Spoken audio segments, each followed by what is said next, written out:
Hey, Jesse, important question, man. Did Sandra like anal? Yes, that is a good question. Anal with Sandra Bullock, yes or no? Howard's bummed he didn't ask that one. I'm a bad interviewer. Bad. Damn.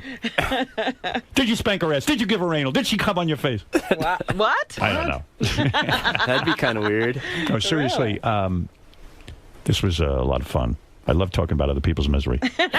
I'm happy, dude. I'm happy. As long as it's not you. Life is good, you man. You feel good. Everything's cool. Yeah, everything's cool. But Right. you went through a rough valley there. Yeah, I'm a strong motherfucker, though. I can take it. All right. Well, I'm glad you came through it. I want you to wear a condom when you're with these broads. There is no broads. There's only one now. He's engaged. And one forever. All right. I'm going to hold you to Well, don't that. say forever. Yeah. Just say I'm taking it one day at a time. There you go. Hey, you know what? That's what I used to say before. Yeah? Everything before was like, well, we'll see. Not anymore, man. I'm devoting my life to this chick, and she's rad. And who's more fun in bed, Sandra Bullock or Kat Von D? That one's an easy no-brainer. Kat Von D. Yes, sir. Look at you. 100%. 100%. She's a vixen, man. What is she doing in that bed? I bet you she's wild. What is that Kat Von? She must be hanging from the ceiling. She just, man, the way she, like, how many times gets in my head and makes me feel, it's a mental thing, like, just connected on a whole different level. If she cheated on you, you'd be devastated. So now you'll know if you understand the hurt that Sandra went through. Hey, right? you know what? If she cheated on me, I would forgive her and still love her. You would? Yes, sir. No kidding. Yep. Was part of the problem that Sandra Bullock was incapable of an orgasm? Oh, my God. Answer that the next time you come in. All right, Jesse James' book, American Outlaw, in stores now, Robin. We wish you the best of luck. Did you read it? Of course not. I don't even have it. He's been quoting from the book all day. I just make that shit up. Of course I haven't read it. I don't even have a copy of it. Because, like, I just did an interview with some major network lady and she didn't read it, and I busted her on it. Didn't read her? I've read 3 books in my whole life. What the fuck? If you wrote a book, I'd read Readings it. for pussies. I'm a Navy SEAL. And God bless America. How about going in there and getting that Osama bin Laden, huh? That was awesome. SEALs rule. Did you read that whole thing? I want to know the dude that plugged him. Me too, but you'll never know him. He's on Team 6. You know what? You know what Team 6 is? It's too valuable now. We'll know who that guy is. You know what Team 6 is, right? One of these days, but a long time from now. I bet you sooner rather than later. Really? Because I'd be out in Times Square right now with my AR-15 going, yeah, I'm the man. If you had killed... That's why we can't use you on these missions. If you had killed Osama bin Laden... Bam, bam, bam, bam. Listen to me. If you had killed Osama bin Laden, everyone would have forgiven you. Yeah, no shit. Yeah, you should have been on That's right. It would erase everything. All right, Jesse James, great having you in here. Thanks for coming to see us, and best of luck with the book, and everybody Thanks, go out man. and say hi to Jesse. Good job. Thanks, man. Good seeing you again. It was good. Oh, so you did Pierce's show, huh? Yeah, he was cool. He was like afraid of me. He thought I was going to beat him up. Beat the shit out of him. And so I was like, oh, watch, he'll be nice as pie now. And he was. He actually did a good job. Hi there. How are you? Pleasure to meet you. Well, he brought up the whole Nazi thing, and he said, well, what's this about being a Nazi? I'm like, well, fuck, the prince of your country's a Nazi too, right? He's all, no. I'm like, well, fuck, I just had a hat on. He had the armbands he had the and whole everything. thing. Yeah. You forgive him. I forgive you. Thank you. Robin's ready to forgive you. Takes her a while. Take that. Hey, thanks for coming in. Thank No you. problem, man. Thanks for having me. Again. All right, Jesse. Good luck with the book, the book signings and all Thanks, that. man. Jesse, can I talk to you for a second? Sure. So Jesse, I know you've written a lot of this in your memoir, but Howard's weaving you through a lot of huge moments in your life. Yeah. Is it tough to recount that the way he delivers it and the way he interviews you with Well, he puts me on the spot, like sex stuff, which I'll never get into just because it's not my style. But I don't know. He's great at what he does, and I got nothing to hide. I'm cool with all of it. So you're shifting gears between really tough moments in your upbringing, in your last marriage, and then he'll throw something at you like a sexual reference or. Hey, does she do anal? Right. Out of the blue. No, it's cool. I totally expected all of it, and it's good. It was good. I'm glad it's over with, because now I think, put all this shit behind me. I don't have to talk about it anymore. I can go back to talking about cars and bikes and stuff. Right, and you said you clearly place a high value on Howard's show. You said it's the only show that matters. It is the only one that matters. Everything else is people trying to be all Geraldo or some shit like that, And his feels more like a conversation, I guess. This is the one that all my friends and fans listen to, so. Now that you've cleared this hurdle, you can get back to just doing your thing and back to what your passion is. Yes, sir. All right, man. Well, thanks for coming by. Cool. Thanks, man. About this whole thing with Trump running for president and I think so far he's done nothing wrong, and you guys are all wackos because all he wanted to do was come out, finally Obama could have put this arrest from day one.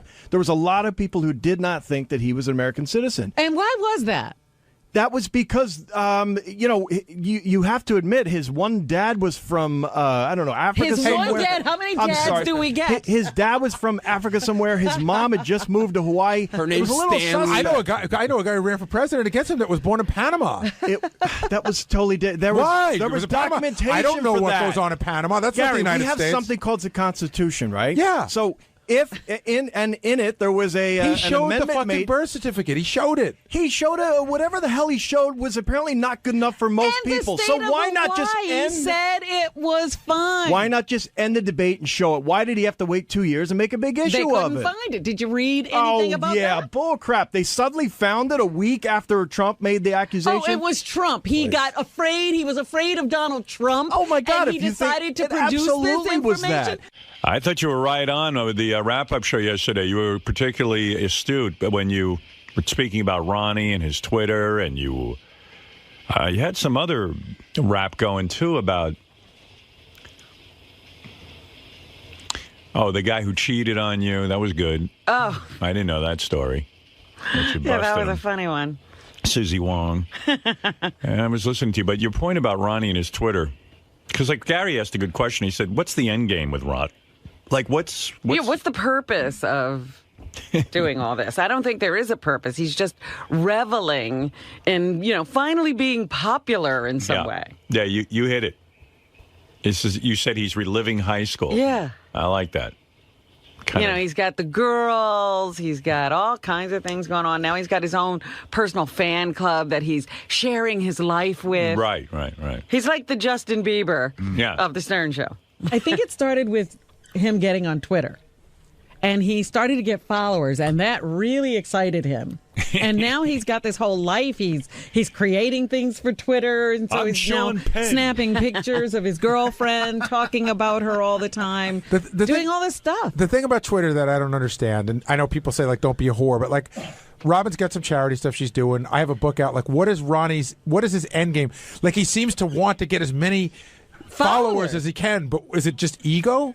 Yes, I think it's all ego. I think Ronnie is reliving high school. That's what it feels like to me. Right. That all of a sudden he's big man on campus and he has his group. That's and right. They have this thing going on where, he's sharing information with him about his life.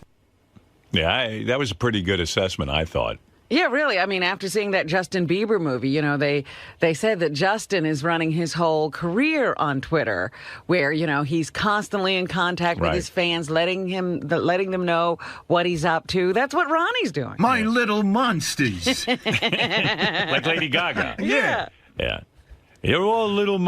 I'm a monster, too. You're a monster. A monster. His little monsters. His little monsters. M-U-N-D-S-T-E-R-S. Little monsters. I've got a catchphrase. Oh! Hello, monsters. My little monsters. His fans are called monsters. Yeah. I love it. Yeah. Anybody following Ronnie on tweet is a monster. That's great. dude.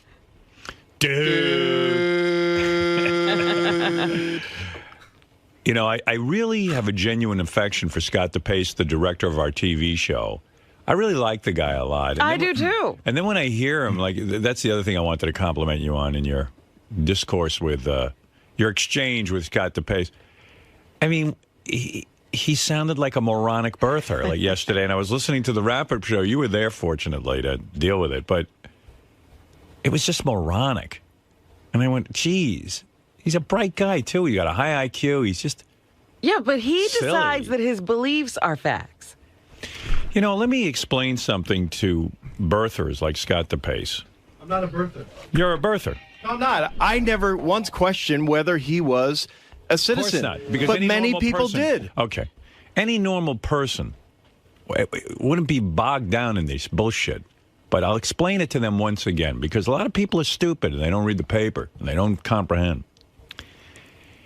In Hawaii, this is part of our country, Hawaii. I don't know if you know that. A lot of people don't even realize Hawaii is... It had been for 2 years at the time. Okay, even better. Hawaii, to this day, is part of our country now. Okay? In other words, it's the same as, let's say, Kansas. Well, that's why we have 50 states. That's right. Some people think it's 52, but that's a deck of cards. Okay, so let me explain something to you. The state of Hawaii, when someone is born, they don't issue a birth certificate. They issue a certificate that proves birth, but it's an abbreviated version. In other words, Obama didn't make this up. He didn't say, I'm the only guy who was ever born in Hawaii who's going to have this abbreviated birth certificate. It's a birth certificate. It's legal. The man has been able to work. He's been able to carry on his life having this birth certificate. It isn't the full birth certificate. This is what they issue to everyone. Anyone born the same year as Obama got the same fucking thing. Everyone. So why, if you have a half a brain and you got any kind of IQ or time on your hands, would you sit there and question it? In other words, what do you think? He got an abbreviated birth certificate on his own? He's the only guy who was ever born in Hawaii? Everyone who was born in Hawaii has the same stupid thing. Well, the whole idea is that Hawaii would go into collusion with him because they wanted a president from their state. Now, You're missing the point. Oh, no, I haven't. I heard your point on the air. I'll address your point. So he becomes president, and he hears, like, if I became president and I heard people saying, well, I don't believe Howard Stern was born in the United States, I wouldn't even pay attention to it. I'd be like, what the fuck are you talking about? And then I'd go on and be the president. It wasn't just a couple of people saying it. They were passing laws in states that said he was going to have to produce it. It's as ridiculous as huge. anything. If you're the president of the United States and you're worried about, A, today I wake up, I hope the economy doesn't crash. B, I hope I don't get assassinated. You're wrong. You're so wrong. I'm so wrong. Howard, this thing was taken care of. Statement? Apparently, this Scott, thing was that's like taken saying, care of what if so the quickly. president? You know how many people believe in this country that we didn't land on the moon? So the president knows this, and he goes, how am I going to prove to those whack fucks out there that we did land on the moon? Well, apparently, how am I going to do it? How am I going to prove it to them? He didn't wake up saying, I'm going to prove to every conspiracy jerk off, A, where I was born, B, that we landed on the moon. It's like these imbeciles don't think Osama bin Laden's dead. Our military, God bless our military. I'll tell you why they're so smart and why our president is smart. They took this rat fuck and threw him right in the ocean. Now, I'll tell you what, it alleviates all problems. Do you know the nonsense that would be going on with these shitheads we're at war with?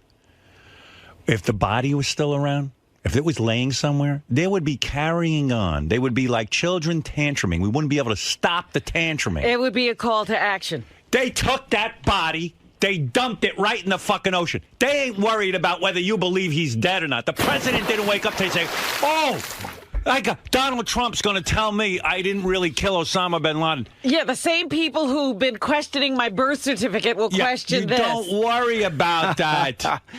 Now, can I have a minute? No. Yes. A minute with you is torture to me. Well, you know what? It's like waterboarding. It's like you're waterboarding. Well, then I me need when to you get my talk. own show because you got to this get sucks. your own show. Because I heard you on the wrap-up show. Listen, Howard, this Robin happened told you before off. he became president, for one. It was questioned. Two, apparently he was Scott, able to... Do you think the president cared? He was able to produce this That's thing. why he threw Osama bin Do you Laden in the understand the ocean. significance, though? Imagine if he was not from this country and he passed all these laws, everything would have been null and void, right? You're a pisser. He's got a birth certificate. Well, now he does. He showed it He had now. it all along. They showed the thing that every citizen who's born in the United States in Hawaii gets. Well, what proof apparently- more do you need? We landed on the moon. It was pretty simple to prove that You're it was, out of your it was mind. wrong. You're out of your And he fucking should have mind. done You it. should jump in the ocean with He Osama should have bin done it, Laden. and then it wouldn't have been a problem. Okay, thank you. Right away. I mean, you're You're no infuriating sense. me. Let me ask you a question. You take an IQ You test. believe in God? Yes, I do. Why?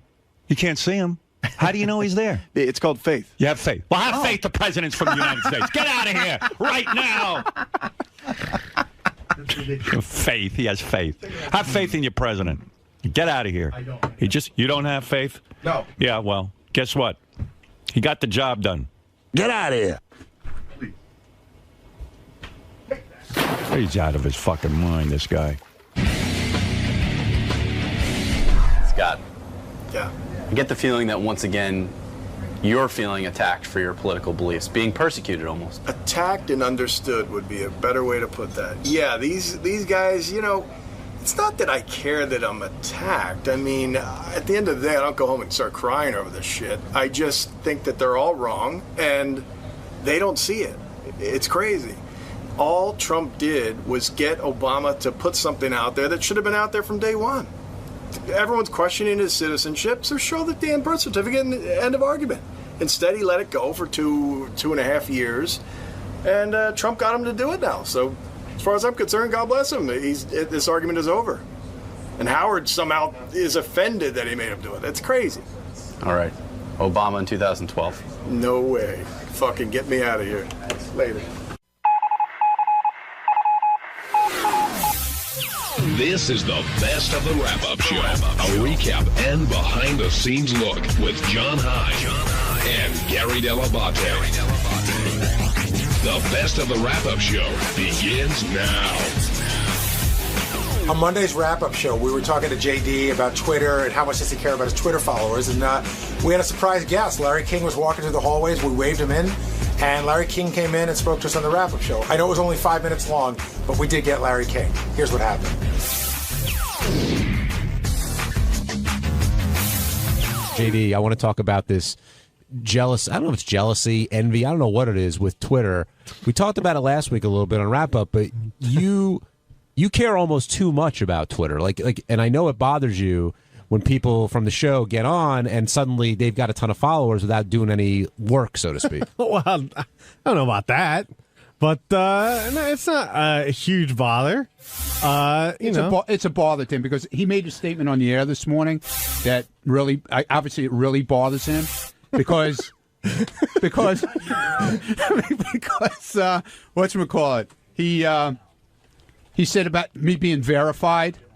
That helped, that it bothered the crap out of him. Well, we know the verification bothers him. And that I'm putting up gay guys to follow, and this is the guy who's verified, and he's not. Well, yeah, you messed up as someone. All right, so I messed up. You never messed up in your life? Obviously, you have. What the fuck does that mean? Yeah, right. It seemed like you had a problem admitting that you made that mistake. I explained it. The O and the 0 look the same. I put up a capital O instead of a 0. Excuse me. So you made an error. Kill me. Yes, I said I made an error. An innocent error, but I made an error. He wouldn't say he made an error, correct? No, he wouldn't this morning. Well, it was an O instead. Right, but that's your error, even though you didn't do it on purpose. I didn't do it on purpose. But it's an error. It looked the same to me. That's all I know. But JD, and the chick that I put up didn't have a beard, believe me. But JD, I think you're lying. I know it bothers you if people get more Twitter followers than you do. You know what? I like to. I don't know. I like to express myself sometimes, whether it's being funny or putting stuff out there that I think is interesting. So I would like for more people to be interested in that. But if more people are interested in reading Ronnie's misspellings and tweeting guys instead of girls, Dude, a lot of stuff you put up doesn't make sense either. You put a lot of stupid shit up. I'm not really tweeting for you either. But you put a lot of stupid shit up. I'm not really tweeting for you either, dummy. All right, I gotta go, and we're having somebody else. I got a guest. Larry, come on over to this microphone. Larry King stopped by. How you doing, Larry? Come right over to this microphone. Wow. How many hosts? Just two hosts. Just us. And a lot of Don't guests. worry, I'm leaving. That's Howard's limo driver, who's also got 100-something thousand Twitter followers. Oh. He only has 80-some thousand. So, Larry. How's Howard? He's good. How come you never come by and do the show? I'm never asked. How's his interpreter? He's good. We'd always love to have you on the show. How we do, Howard? I've got nothing against Howard. Good. We'd love to have you. What are you promoting? Oh, I'm doing a comedy tour. Stand-up comedy? Yeah. I've always done conventions and things, and now when I kind of semi-retired, am I on? Because I don't hear myself. Yeah, you're on. Oh, I see. Oh, that's a high. Oh, yeah. Hold it. Let me just talk for a while. How many cities you doing? Oh, I got a list here. I'm doing. I start this Saturday in Borgata in Atlantic City, and then the Wilbur in Boston, and then Biloxi, Reno, Las Vegas, Chandler, Arizona, Reykjavik, Iceland, Stockholm, Sweden, Bergen, Norway. Are you really going to Reykjavik? Yeah. Wow. Copenhagen, Munich, London, Morristown, New Jersey, Westbury Music Theater, Ottawa, Toronto, Santa Rosa, California, Newport News, Virginia, Tampa, Naples, West Palm Beach. And when you stopped doing the CNN show, did you know you were going to do stand-up? Did you want to do something, or did you think you were done? My nephew is Scott Zeiger. He's a big Broadway producer, and he's often seen me speak at conventions, and he says, geez, you're funny. Why don't we put together where you do stand-up? And they worked on this show. We got a producer and everything, and I go on stage. It's about 80 minutes of stories. It's all funny. I don't do anything serious. But last Thursday, I was in Portugal. I spoke at a big conference. I just did funny stuff. But is it more like a stand-up comedy show? Or is it more like stories of your life and you're funny? Correct. It's stories of my life. If there's a similar thing, it would be like Billy Crystal's 700 Sundays. I get up, stories of childhood, stories of broadcasting off the air, on the air, stories of family, stories, funny stories. So after many years broadcasting, you finally decided to give it up. Yeah. Howard's been doing it forever. Do you think Howard will continue to do it? And I remember when Howard was in Washington. How old is Howard now? 57 years old. So he's been in how long? He's been doing this at least 34 years, something like that. Okay. I started in 57. How many years is that? 54 years. Right. That's a lot of years. So I'm 77. Do you think he'll tire When of I it? was 57, I never thought I'd leave. 57. Right. Do you miss it? I got ties older than that. Do you miss it? I miss it when there's a story like Osama bin Laden is killed, and I miss it when terror tragedy happens in Japan. But I don't miss it when a prince is getting married. Who cares? I don't. The Kardashians, I could do without. You know how I describe it. I got mixed emotions. It's I feel I want to do it so bad one day, and then one day I don't miss it at all. It's like watching your mother-in-law go over the cliff in your new car. Are you keeping tabs on how Piers is doing over there? I watch Piers occasionally. He's okay. I think I like Piers. It's very different from me, and actually, it's hard. I'm a poor judge of it because I try. It's hard to be objective. All right. Unfortunately, we got to wrap up today's wrap-up show. That's the wrap-up? That's it. We're done. We're out. So all of you are like Howard Sternites, right? Yes. You follow him. Yep. We do. He's your We leader. work for him. Goodbye. Thank you, Larry. All right, on Tuesday's wrap-up show, you're going to hear about how Benji thinks I'm always picking on him, how I treat him like shit, how I'm always on his back, like a little crybaby. You know what? He's an asshole. Everybody thinks he's fucking nuts around here. Check it out and you'll see.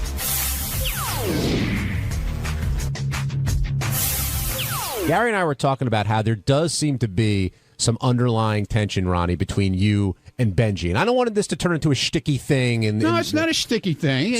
I don't know if it's sticky with him, but it's not sticky with me. All right, Benji, you feel that Ronnie treats you disrespectfully and always assumes that you're doing shtick. Is that correct? Yeah, not 100% of the time, but a good portion of the time. I feel that he's like not like the way we all act to each other, sort of in a fun, nice, friendly way. I feel lots of times he's not acting like that. He's being mean-spirited towards you? Yeah. Ronnie? I don't feel that way. Do you like Benji? I like everybody here. That's not the question. I like everybody here. Do you like Benji? All right, do you like Benji less or more than everybody? No, there's no. I'm not going to put it on a scale. Would you hang out with Benji like outside of here? I've hung out with Benji outside here. And when you guys hang out, very rarely. When you guys have hung out, have you ever? Do you have the ability to have real moments with Benji? Do you guys chat and talk about life and stuff? Or what do you do? No, we never really. I mean, we hung out. I a few places. All right, let me cut to the chase here, Ronnie. Yo, what about Benji bothers you? Yo, and be honest. No, it's just all the sticky stuff. That's all. And it's like a perfect example this morning. He was coming in through the door, and this had nothing to do with me. Okay, I was just a witness to the whole thing. Now, there's two security people sitting out there. Fred comes in. He holds the door open for him. Okay? He's standing there with his key card, which he lost for like 2 weeks, 3 weeks at a time. And then he was my best friend because I would let him in every morning. I wasn't picking on him then, I guess. Ronnie, I'm always this morning, he comes in, and Fred holds the door for me. He doesn't have to put his card there. But he's standing there, keeps putting the card there. for like a shtick thing. So No, it wasn't. I'll give you an exact explanation of what happened. Don't say it to me because it's got nothing to do with me. Okay, so this is what upset the Ronnie. security people said, "What the fuck is wrong?" And with I will this guy? explain what happened. Because I've had a reputation of being late, and I've said before, you guys accuse me of being late. I always want there to be a record of when I come in. That's why there would be a record on the other door. But Ronnie, I swear on my life, that was exactly what's going through my head. I want to show that I've checked in. Okay, great, but you could have done it on that door where you wouldn't. That's not where people who don't know Ronnie, you. I Benji, wasn't doing people it for who don't know you think you're out of your fucking mind. This is what I'm trying to tell you. But you don't believe me. Okay, but you're saying because I wanted to check in my card, in effect, clock in. Maybe people did think I was crazy, but you're angry about that. But you I wasn't doing it. I don't care. It had nothing to do with me. I'm just telling you what people said to me after you walked by. So you have emotion about that. You could have clocked in on the other door, and they never would have seen it. That wasn't in my. Ronnie, okay, that's what I'm saying. That wasn't in my head. You made it so everybody saw what was going on. No, I didn't, Ronnie. That's what you're assuming. I'm telling you the with reason. the helmet on and the hat and a helmet. All right, but Ronnie, say all this is true. Why does this bother you? It doesn't bother me. I'm just telling you this is an example of the things that goes on here. And that's an example of I'm not trying to use my keys as a show.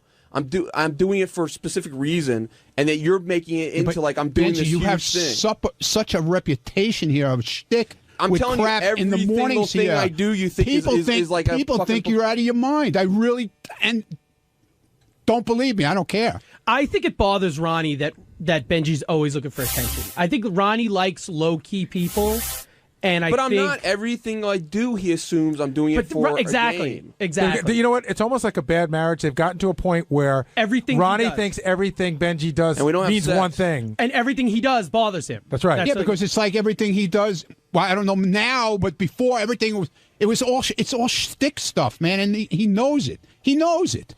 It's not, Ronnie. 90% of the time you think it is. It's well, not. Ganji, yesterday, Benji said that everything Ronnie does is for attention. They were accusing each other of being attention Well, whores. all I know is my job is to be in the hall. His job is not to be in the hall. Carrying on. All right, I try to get in without being in the hall. No. That's not what I'm talking about, Benji, and you know that's not what I'm talking about. But Ronnie, I'm saying like I'm normally we've all worked with each other for a long time. Yeah. It's a nice atmosphere. We all enjoy it. Is. It's great. You are constantly a dick to me. Constantly. And I'd rather we just didn't talk to each other if you're going to be like that. Okay, if that's the way you want it, it's fine with me. No, I'm saying fine. It's settled. It's settled. We don't have to talk. Well, you're kind of being a babyish. No, I'm not. You just said... No. What did you just say? You don't want... You'd rather not talk to me. It's fine. I said we don't You have to... think I'm going to cry and lose sleep over it? No, I doubt it. I don't understand why you have to... You go out of your way to be insulting and rude all the time. Insulting and rude. Okay. Okay, fine. So where are we at? I don't have to talk to him. All right. That's where we're at. What's an example of Ronnie being insulting and rude? Going out of his way to do so. He's always like yelling at me, like when I'm just like I said, walking to the bathroom or something. He's like, "Oh, why you have to do? Why you have to like?" I will try to. If you want me to, I'll keep track of it from the future. Like he comments on your moves. It's only I yell at you for no reason. I'll give you an example. Like you're yelling at me today about using my key card because you thought I didn't yell at you. I'm just telling you what people presume of you, pal. That they think you're out of your fucking mind. That's the reputation you have here with everybody in this lobby in the morning. I'm sure you help it a lot. No, I don't. I don't have to. You were yelling at me this morning when I was trying to use my key card. Yes, you were, Benji, Ronnie. I didn't say a freaking word to you this morning. You absolutely did. First of all, I wasn't even there. I was walking out and as you started yelling at me. No, I didn't. Yeah, you did. No, I didn't. Oh, maybe there's a video. No, of I it. didn't. You absolutely did. Oh, I so did. Now you don't have to worry about me yelling at you. Why? Believe me, because I won't fucking say another word. You're dead. You're not even there. Wait, now you're threatening not to yell at me? You're an idiot. See what I mean? I didn't even talk to you this morning at that door. Yeah, you did. No, I didn't. All right. I didn't say a friggin' word to you. Gary, it almost sounds like Ronnie's looking out for Benji in a way. He's saying, like, this is what everybody else is saying about you. Please, when that whole thing went down with Howard was going to fire him, yeah, I was there every morning waiting at that door to make sure he got in there in time. to look out for me? Stupid ass. Ronnie, why? Listen, the thing is, like, I really do like Ronnie. Do you believe that I like you? No. I really do. No, I don't. I really do. No, I don't believe I have genuine affection No, towards you you as don't. a person. No, you don't. I swear on my No, you life. don't. No, you don't. I do like No, you. you don't. Why don't you think he likes you, Ron? Just all the shit that goes on. He accuses me of being mean to him, which is total bullshit. All right, well, you guys the only see- time I'm fucking at him is when he's pulling shit and shtick in the hallway. But you- okay, that he says this is what he gets paid to do. Well, that's fine. I never say I that. never knew that.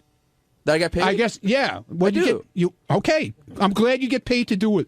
From now on, I won't say a word to you because I didn't realize that you're on camera 24/7. But and I'm that everything not, that Ronnie. you do I'm really not. is being listen, filmed for in Ronnie, demand. you joke okay? around in the halls a lot more than I do. Because that's where I am all the time. You're in the show. I'm not. but I'm Ronnie, outside. but 90% That's where I of the time, I'm hang. just walking- You hang in I'm there. I walking to hang the out there. That's my area. Your area is that you And I'll see. give an example. You usually are yelling like this. I'm talking about what's going on. You asked me, I'm answering. Listen, you guys see me in the halls. You see Ronnie. Do you think Ronnie yells at me? I think Ronnie tries to help you sometimes. I think that's, even though in Ronnie's way he might be yelling at you, but I think he's trying to say, hey, Benji, like, this is the way people are looking at you and seeing you. Maybe you should As a not do this. psychopath. You're saying Ronnie's giving Benji tough love? Yeah, like tough But love. That's the way 90% Ronnie is. I mean, I think I think ultimately he's trying to help Benji. 90% of the people here, I think I have a good relationship with Ronnie. I didn't say I didn't have a good relationship with you, dude. You're the one who's putting it all out there that I don't like you, that I'm on your back all the time. Maybe I'm on, like you said, maybe I'm on your back because I don't want to see you in trouble all the time. Because you used to be in trouble constantly with Howard, and you'd sit there and you'd pull the same shit like you're pulling on me now. That he doesn't like you, that he's talking down to you, all kinds of crap like that. But I don't like to be. I don't listen. You don't like authority. That's your problem. There might be some truth to that, but I don't like you constantly. You don't being like authority, and that's my fucking hallway. I'm sorry. And when It's you not act your like an hallway. idiot there, I'm going to tell you about All it. right, If you don't like it, it's too bad. I'm sorry. I thought you weren't going to talk to me anymore. I'm stating a fact to you. All right. Believe me, I will not fucking talk to you anymore. All right. Wow. Better that way. I think we finally got to the root of the We problem. did. No, we totally got to the root of the problem. What? I don't understand. Well, Ronnie feels like you disrespect authority, and he's an authority out there, so you're disrespecting him. Well said. I feel like I do treat Ronnie respectfully. No, you don't. You treat me like a joke. How do I treat you like a joke? By telling me that I'm fucking on your back when I tell you something out in the hallway. You think it's a joke. It's don't- not a joke. listen, Because people think you're fucking nuts. I'm sorry. And that's very respectful to talk to someone like that. Well, no, I'm just telling you what people say behind your back. All right. All right? You go talk to the two people that were sitting out there this morning. You go ask them. The guy will be back here Thursday morning. When he's sitting there Thursday morning, when you come in, you go ask him. And I'm what sure. he said let's say when I you did came that. in. Let's say I did that. Then you'd be like, "Why are you doing that shtick? No, I Why won't. are you talking? Oh to no, him? I won't. Why are you doing that shtick? No, I won't. Yes, Because you he'll would, tell you Ron. straight out. He thinks you're fucking nuts. All right. Hey, it's Sal Governale, and on Wednesday's wrap-up show, we discussed Sussie's bike tour and all of the crazy things that we ended up doing after our college years. Unfortunately for me, I was shipped off to Italy with my psychotic father, so check it out.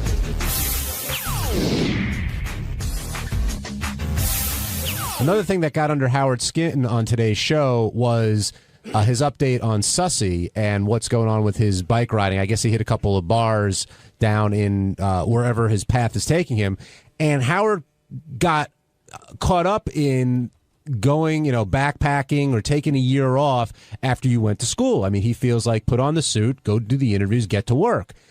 Where do you stand on that? And I want to know where everybody stands on that because some guys, I'm sure, took some time off after school. Yeah, I don't agree with Howard completely. I agree with him some. I guess I took a month off right after college and did like one step up from backpacking. We didn't backpack, but we sort of went to these youth hostels, and we were on a trip. I was in Italy for like 4 weeks. I was back by a week after 4th of July. And, hit the pavement looking for jobs after that. So I thought that was an amazing experience. And I think that everybody should do that because you are going to work for the rest of your life. And I didn't feel like a month put me behind everyone else. A year, I think, puts you in a weird disadvantage. I think it does put you a little bit behind everywhere else. And I think that a lot of prospective employers would say, well, what were you, if somebody went in for a job and you had them and they said, well, so what have you been doing for the last year? And they said backpacking across Europe. My first think would be like, oh my God, what a great life. So I think doing it for a short time where it doesn't make that big a difference, but a year is a long time. And Sussie doing it when he's in the middle of a career, I think on one hand it's brave, and on the other hand, I would never have the balls to do it. Did you ever feel guilty that you took the trip? Never. I mean, your folks paid for it or whatever other reason it might be? No, I never felt guilty about it at all. And like I said, I never felt it interrupted what I was going to do anyway. I think most of my friends that graduated from college, I don't think any of them were out the next day looking for a job. I think a lot of them were like, you know what, let me decompress for a month and then I'll get my shit together and start looking for a job. What did you do after school ended, Sal? Well, he never finished. My father shipped us to Italy first. We moved us there. And well, wait a second. What school did you go to? Sachem. Oh, that's high school. Right. I went to Suffolk Community College as well. Right. For a little bit, And after I graduated high school, my father shipped us off to Italy. He was convinced that we were going to live in Italy. That was a complete disaster. How long did you live in Italy for? I stayed there for 2 months. They stayed for 2 years. I got on a plane right after the summer. Wait, so you just came back without your family? Yeah, all by myself. And where'd you stay? My grandma's house, on a cot, sleeping next to my grandmother. And what'd you tell your family? This sucks? Yeah. I said, that's it. I'm out. I'm done. I had a mental breakdown and I left. By the way, if we get a chance, we should put up on the website. There's a picture of Sal when he was in Italy in a Speedo. That is and really ridiculously small Speedo. Great photo. Yeah. I used to walk down the beach and look for long rocks that looked like hard dicks, and I used to put them in my Speedo, and I would walk over people and stuff. It was great. Wait, why did you have an emotional breakdown over there? Because it was horrible. I mean, I was out here. I'm out here having a great time, drinking underage. I'm getting laid in Burger King parking lots. I go out there, you have women with their hair sprouting out of their fucking underarms like they're growing potatoes in there. And I finally picked up a girl. I remember sitting her on a bench, and I tried to kiss her, and she goes, no, you have to meet my parents first. And that was it. I'm like, I'm getting the fuck out of here. I'm getting a ticket. I'm getting on the next plane. I'm out of this dump. Forget it. And all these Italians out there, there's a difference between Italian Americans and Italian Italians. They have this uptight attitude. They just look down at us. It was just, where are you from? America. And the first thing they would always say to me is like, you know where America is? America is here. And I was always like, what the fuck are you talking about? And that always used to piss me off. They were trying to say, like, this is the true America. This is the true land of the free and whatever. And one night I got really drunk, and some guy said to me, he goes, he said in Italian, where are you from? And I said, from America. America's here. And I go, you know what? If America's here, what the fuck is Italy? I'll tell you where it is. It's in a shit house. And this guy grabbed me, and I was running around this table, and I took off. And I couldn't wait to leave Italy. I couldn't. It was so horrible out there. Sal, making friends on all continents.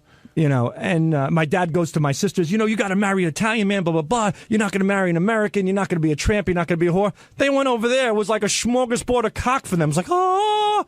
And I'm like, Dad, are you exactly sure you want our sisters here with all these guys with their dicks swinging around, looking at Nina and Angela and Melissa that way? And he kind of agreed with me, but didn't agree with me. Weren't you the guy stuffing his Speedo with rocks, though? For fun. I had nothing else to do. So in other words, you were trying to bang and you were depressed, but you didn't want anybody to bang your sisters. Exactly. And the only girl that I got, well, whatever they want to do is fine. I just put on the blinders and forget about it. Everybody's a whore but my sisters. So and your mother. Yeah, right. And I was just trying to make the best of things. I mean, it was just the only girl. I would do is I would walk. This guy from John from England and we would be on the beach and we would step over people and we'd say, "Oh, I'd like to fuck her in the ass. Oh, I'd like to tweak her nipples," because they were Italian. They didn't understand us. So finally, I said to one girl, "I go, oh my God, I would just love to slap my dick on her forehead." And she goes, "Excuse me," and she was from New Jersey. And guess what? I hooked up with her. Nice. So, and that was the only piece of American ass that I was able to get, and that's why I got the fuck out of that country. Hey, John, what did you do after college? I went across the country in a comedy troupe. I lived in a van for a year. For a year? Yes. Do you regret that? No. Great experience? Absolutely. But to Howard's point, paid for everything. We made enough money to survive out on the road, and it was well worth doing. Then afterwards, I went to work for an ad agency and did the whole. But do you think that kept you behind your peers from college, that you waited a year? No. They were a year ahead of you? No, I thought it was the time to do it, and I fortunately had the opportunity to do it and the means to do it, and didn't make any money, didn't lose any money, was able to live that way. But I didn't have a wife, kids, like the things that Sussy's giving up, I didn't have that to worry about. And yeah, it was like one of the best times of my life, absolutely. How about you, Benji? Similar to you guys, but I took like 15 years off after college. And what did you do when you graduated Penn State? When I graduated Penn State, I stayed up there for a while. And did what? Well, actually, I left at first, but I went back to my parents, and I broke up with a girl, and I thought it was gonna be so easy. Like I didn't. It was my first like real breakup, and I just thought it was like no big deal. But I got devastated, and I moved back up there, and we got back together. But then we broke I up guess again. were you looking for work right away or not necessarily? Well, when I went back up there, I worked at a radio station. Well, there you go. Well, if you're fortunate enough to go to college and spend 4 years up there, it's a great time, and it's very hard to leave that great time, and the friends you make and whatever else you're doing, if you can afford to do it. I mean, that's really what it comes down to. And a lot of people go out and work right away. A lot of people get the experience that you had. You had your Italy experience. Sal had his Italy experience. A bit different, but still, I'm sure you guys don't regret it. My experience was so great too because all my parents, as a graduation gift, paid for the plane ticket, which I think was $700, and it was an exchange program with college. So we didn't have to pay for hotels or anything. And then I had a graduation party, took all that money, and that's what I paid for food and drink. On Thursday's wrap-up show, the discussion was about who is the creepiest staff member during these girls' Sibian rides. And the guys had some pretty good ideas about who, but it was pretty unanimous in the end about who's the creepiest. Check it out.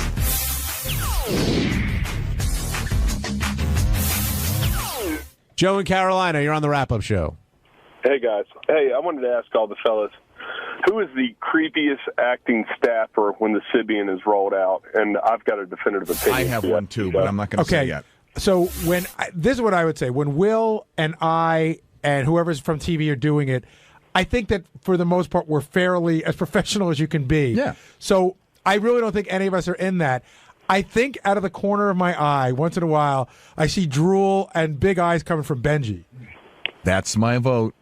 That is my total vote. There's something really creepy about that. And I'm not trying to knock Benji. I like him. But anytime anything sexual is occurring in the studio, it's like it goes way over the top. I mean, like Ronnie's a horny guy, but, he maintains some sort of cool How dare you demeanor. say anything bad about my friend Benji? Come on. But I'm telling you, when a hot woman is in the studio, he gets this move. And I can't describe it aptly on the air, but anyway, can. He gets up and he gets this rocking thing. And he looks like he's just about to jump over the console and reenact the pinball machine scene from that movie with Jodie Foster. It is super, super creepy. Sir, what's your Joe? Who did you have in mind? Well, actually, just based on all the rides, Gary, I'm sorry, I thought that you were the creepiest until Will was just asked the same question you were. And Will is talking about smells and looking for he's like those guys on CSI. He's just describing the crime scene, that's all. I've never gotten a whiff, by the way. That was a new one for me. And I don't look at the... Wait, listen. There was a period of time, you want to talk about creepy, where we would peel those things off the Sibian, and Sal would take a picture jokingly licking them. Wasn't there one guy actually taking them off and putting them in a plastic bag and taking them home with them? Really? I don't know. I don't know why that thought went through my brain. I don't know. I don't think so. Maybe not. I don't think Maybe so. Maybe not. Maybe it was a nasty rumor. But Sal would always be running around with them outside. I go, get that fucking thing away from me. Gary, you're great to watch on camera. Why? When you're running the Sibian. What? Because I gotta the way you take it so serious. When he's like Werner von Braun. Yeah, he's watching the V2 and rockets go off. as he's turning it up, he's watching the girl's face to see if she's reacting. And I'm watching Howard watching too. her body and everything, and then all of a sudden he'll stare at her some more, and he'll turn it up some more. You can't turn it up too it's fast, great. too quick. Ronnie, who do you think the creepiest is during that? I can't say, man. Say it. He'll say I'm against him. Oh, so you think it's Benji Oh my too? God, it's so obvious. Not even when people are on the Sibian. It's like when there's a hot chick in there. Right. He gets up and he's got this stare about him. It's almost scary. And he comes out and he'll do the same thing. He'll come outside and stare into the green room also after they come out of the studio. Now, do you think he's doing that because that's how he really feels, or he's doing it because he wants people to notice him being that? No, I think that's how he feels. I think he's getting a photo in his mind to go home and jerk off to. But he's taking the photo the way they take the photo in the Flintstones. The parrot's in there, hitting on a piece of cement. It's like a Polaroid. It takes 60 seconds to get. Well, you got your answer there, Joe. Yeah, I have a suggestion for Howard TV, too, now that Fred kind of brought it up, would be to do ISO camera shots on the guys' faces, individual guys' faces, as the Sibian ride's going on. Yeah. That's a funny thing. Imagine if while the thing was on, in the upper right-hand corner, there was 5 split screens Trust me, of Howard, Fred, me, Benji. But who's looking at you? Don't want to see any of our faces when that shit's going on. Seriously. Well, it's like extra added content. Like if you want to see it, you can watch it. Right. Yeah, Benji's eyes will be rolling back in his head. Oh man, He does. It really is like when you watch the cartoons, and the guys are on the desert island, and they see somebody. They're They turn looking into a like- hot dog and a hamburger. Right, exactly. They've been starving, and they look at the partner that they're on the beach with, and they see them as dinner. All right, thank you, Joe. Cassius, you're on the wrap-up show. Yeah, speaking of which, I guess it's the elephant in the room. It hasn't been discussed. Why no longer does Tata Toothy have to wear the beekeeper's mask during the Sibian rides? Because I don't have to. Next Why question. not? Because I Why said not? because I don't have to. Well, what's Howard have to say about that? I don't know. Call Howard on Monday and ask him. I did. They didn't take my call. I was on hold. Then I guess he doesn't think it's an interesting enough question to answer. And, okay, then Gary, have you gained all your weight back from your book tour yet? Absolutely not. Do you still have your Luther Vandross closet at home with all your fat clothes? I don't. I got rid of all the clothes actually. What, you're going to remain thin? I am. There's a good thing for the tapes team. Why don't we go through the history of Gary's weight? Oh, listen, I'm well aware of it, but I've been thin now for 2 years. I'm not jamming it down your throat how I got thin. I just did, and I'm doing my best, Cassius. Good for you. Cassius. Have a good day, Cassius. Thanks, Gary. All right, thanks, Cassius. Thank you, Cassius. Cassius from Pittsburgh. Andy from Seattle, you're on the wrap-up show. Hey, I just wanted to weigh in and say that the creepiest guy ever has got to be Dave Lambert. Not anybody on the staff, but Lambert is the creepiest for sure. Well, he's a guest. We were talking about the staff, but yes, of course. There's nobody. Listen, Dave Yeah, but Lambert's appearance is legendary. He's the creator of the Sibian, so I don't know if that's a fair and apt appraisal of him as a person. I mean, he is the inventor. Oh yeah, clearly he's the inventor, but he just is the creepiest guy when he's in there, with the girl close to him, just whispering. Just creeps everybody out. Well, he's That's passionate the about his magic of him. invention. Absolutely agree. All right, thanks, Andy. Jamie, you're on the wrap-up show. Hey guys, how you doing? I don't know if Sal did this yet, but he blew his opportunity today when Adrian said she came on the Sibia and she was all wet and stuff. Why, when she got up, didn't Sal go over to her sniff and lick it? Because he doesn't do that anymore. He's evolved. He missed his opportunity. I would love to get. I tell you, I would love to get a shot because I've seen when there's other stuff going on, not the Sibian because I'm always running it, but other stuff with naked girls or something, and you walk back to where Richard and Sal are, and you look at Richard's typing away at the computer, and Sal's got this move where he leans back in his chair and he's got that fake With the electric cigarette. With the electric cigarette. He's like the Hugh Hefner of the hovel, Dale Crover from the Melvins. And the reason you don't know Dale. Hello, Howard. How you doing, brother? I'm doing good. What's the good word down there? Anybody down there been taking any peyote trips recently or anything like that? No, just partying. That was ayahuasca. Just partying about the whole Osama bin Laden being dead thing, man. That's our one big party. That's right. We love it. That's all you need. How you feeling about that? I'm okay with it. You like it? I'm fine with it. I was really happy to see that happened. Yeah, I mean, listen, we're not happy when someone died, but this fucking guy. I mean, come on, right? That's right. Was everybody unhappy when Hitler died? No. No. You sound like my kind of guy. That's right. That's right. Hey, Dale, listen, I'm calling it Bad Decision Monday. You're going to probably take umbrage with that, but it really was a weird decision. Here you are. Let me understand your background. You were starting out in music, and you were a drummer for the Melvins, and the Melvins were the happening band at that point, and, in the local scene. And Kurt Cobain was a huge fan of the Melvins. He used to come down and watch you guys play. And I guess and then what I heard was the Melvins kind of broke up for a little bit of time, and Kurt said to you, "Please, would you play with Nirvana, my band?" And we still had plans to get back together. The Melvins did. We were just kind of on a hiatus, But you could have joined your choice basically in life, and I don't know how old you were at that point as a musician. I was 20. You were 20. You had a crossroads in a sense. The big decision was, do I go back with the Melvins, or do I become a full-time member of Nirvana? Right. And you chose the Melvins. Well, I mean, at the time, those guys didn't have a record deal. They didn't even have a drummer. That's why I ended up playing and doing a demo with those guys, is so they could get a drummer. Right. And they actually ended up getting a record deal instead out of it with Sub Pop Records. But, at the time, those guys were heavily influenced by us. And, it was kind of like the Melvins Jr. But Dale, don't you wake up every morning and say, shit, I could have been retired. You would have been like, you would have had, I don't know how many millions of dollars in the bank. The millions of dollars would have been nice, but I mean, the Nirvana story is truly a rags to riches story with an unhappy ending. Yeah, but Somebody, still, in the end, somebody's dead. So, of course, that's unhappy. But I mean, even before we know what happened here, you got to be kicking yourself when you see how big they become. I mean, come on, you can't. Sure, but nobody could predict that. I mean, there's no way I could predict that those guys were going to sell millions of records. Did your parents say to you, "What's wrong with you, Pete Best Jr.?" Like, did they ever compare you to Pete Best, the guy who didn't, make it into the Beatles? I mean, no.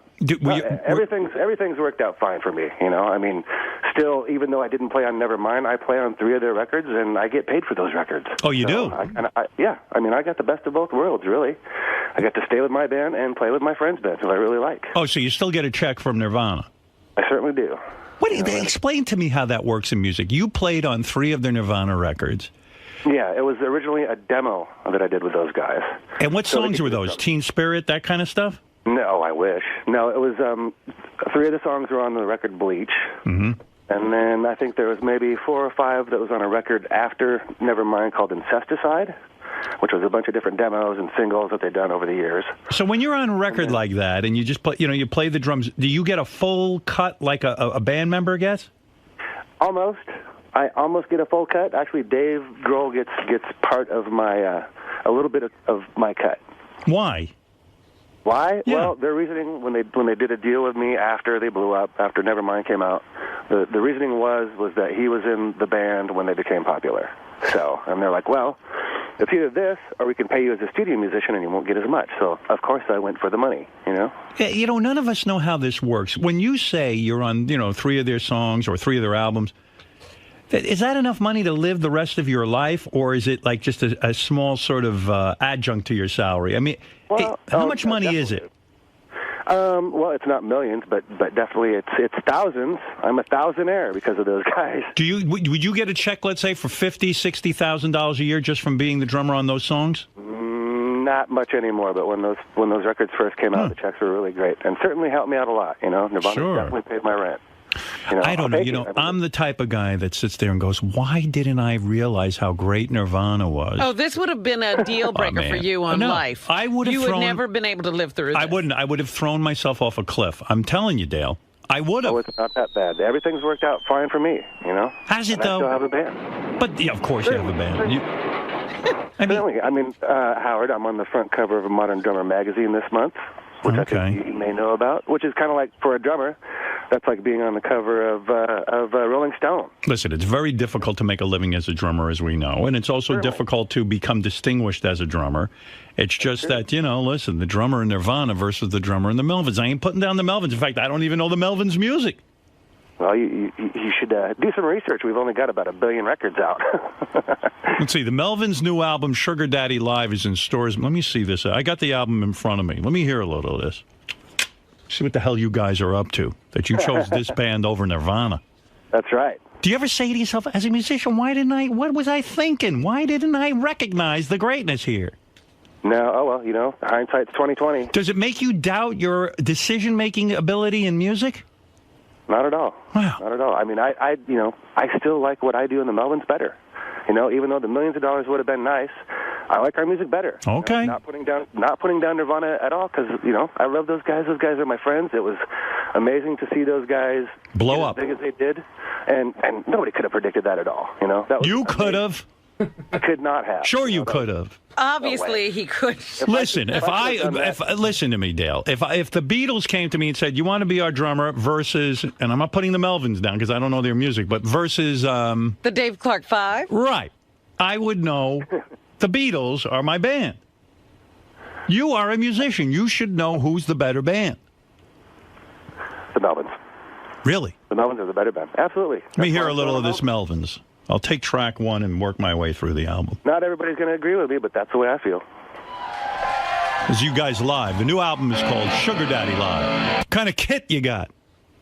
I have a Tama kit, a very large Tama kit. Also, we have 2 drummers in our band. Really? Ay vey. Yeah. What's the point of that? So that you could have stayed with Nirvana. Oh. Because anything worth doing is worth overdoing. That's got to annoy the shit out of you that there are 2 drummers. No, it's great. It's awesome. You know, actually, the way that we came up with the idea of having two drummers is that when we were touring with Nirvana towards the actually we played their very last shows ever, but we had Dave Grohl actually come out and play a couple songs with us. And it sounded good. Yeah, he was eventually going to play a whole show with us, and then then they broke up. You know. Right. Well, I don't know. It just seems insulting to the drummer. Dan, you're on the air with Dale. Go ahead. Oh, man. Howard, you got this all wrong. First of all, you turned that song on fire when it was about to punch you right in the face of awesomeness. I'm going to see you guys shows in Williamsburg. What is this guy saying, Robin? I don't know. I think he's a fan. The whole time. Oh, he's a fan of the Melvins. Yeah. All right. You're just a bit incoherent. What? Because I'm excited, Howard. Nirvana was just repackaged punk rock. You got to pay close attention to the sound. All right. Melvins are pioneers. Okay, got it. All right, I'm learning. I mean, I know Nirvana. I don't know the Melvins. All right, okay. He's talking on. I'm talking. He's talking. I never heard a fucking show like It this. sounds like Lady Gaga. Yeah. I think he's been up all night. Yeah, I think so. Swiss, you're on the air. Hey, what's up, Howard? Hey. Hey, man, I'm glad you got Dale in. I think you're downplaying the success and just everything that the Melvins mean to music, man. They're a band of musicians. Where have I been that I don't know the Melvins? I'm listening to Billy Joel. Well, yeah, I like Billy. Well, I'm just saying, the Melvins are great. I'm glad you got Dale in. It's awesome. And all right, thank you. You don't have to repeat the whole conversation. A lot of fans out there. Right on. All dudes. Well, Yeah, that's what right. Howard said. He's at the club. It's all dudes. Can you get laid? Well, luckily I'm married, so. Mike, Yes. go ahead. You're on the air. Yes. Yeah, Mike. Where's mine? Kevin, go ahead. Hey, Howard, how's it going? Hey, now. Actually, I was going to call and kind of bust the guy's balls a little bit, but he seems like he's doing pretty good. I want to see if you can maybe give him and Jackie a show. Give me a show. I want a show. But he sounds like he's a... Well, yeah, here's the key question. Who's got the hotter wife, you or Dave Grohl? Me, of course. I think if you're in Nirvana, you get the hotter wife. That's just my logic. I don't know. Let me hear this Melvins. I don't know. Everyone's carrying on like I'm insane that Nirvana wasn't a Was better a great decision. band. I wanted to ask him what the early days were like. If like when Courtney Love started hanging around, did he dig her, or did he think that was a big mistake? But I don't know. I don't know if he feels like talking about it. Well, in hindsight, do you think it was a big mistake? Here, wait. Hey, Gary, get him back on the line. I got to ask him now. I'm asking you. Yeah, I think, I think Kurt wasn't real well thought out. She's a halate. Notice. Looks like a big mistake. Notice not one guy has married her since. Nobody can even stay around. Yeah, and she's got a shitload of money and everything else. I mean, she's a difficult. Like, I've gotten a couple of 2-3 hour phone calls from her. Sure. And no guy could put up with that. I don't care how much she's worth. Let me just ask Dale that real quick. Line 21. Thanks. Hey, Dale, you there? I am here. Hey, Dale, sometimes you think of stuff after a guy hangs up, but so in the early days, since you knew Kurt Cobain, were you there when Courtney Love started dating him? Yes, but still, I didn't know her all that well. Yeah, I was wondering what you thought of that whole decision. Well, the little that I was around her, she always seemed to be on her best behavior, you probably know her as well as I do. Probably even better than I do. Yeah, I mean, because, I was just saying to Robin, notice how no guy's married her since. You know what I mean? Well, you might have something there. Did you think it was, well, I guess you didn't know her that well, because... I knew her enough, All right. But like I said, she was always on her best behavior. I never saw her do anything crazy, but, I'm sure you've read interviews. You've probably even done interviews with her. Oh, yeah. So, you know what she's like. What do you think of her? Listen, she's a nice girl. She sometimes calls my cell phone for like an hour and a half and leaves a message. But it's rambling, and generally I can see why a guy would have a hard time being in a relationship with her. Yeah. She's a handful. Let's put it that way. Yep. All right, dude. I'd say you're right. Thanks, Dale.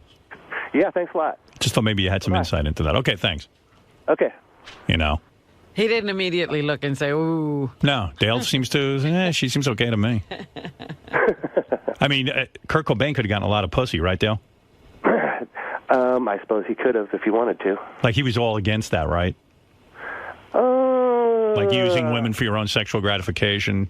Well, I think when he had girlfriends and things like that, he probably wouldn't do anything. When he didn't have girlfriends and there was girls interested in him,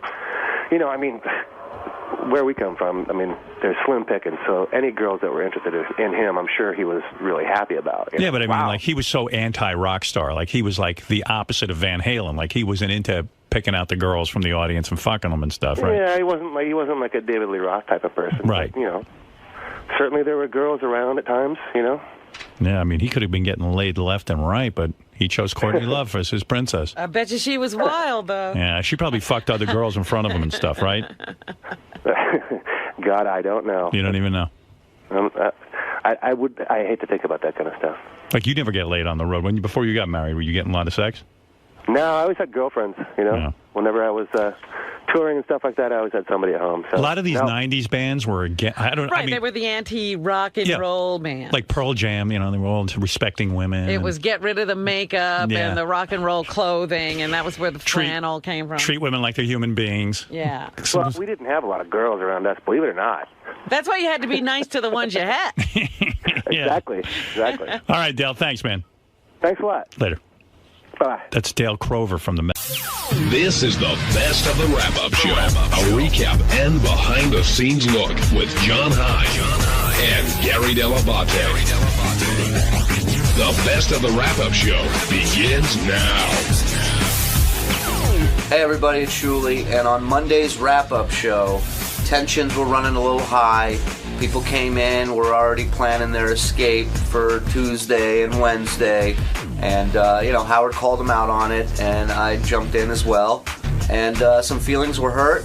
People were on edge. They were not happy with me, and I had to go into the wrap-up show and defend myself for trying to be funny on a comedy show. Go figure.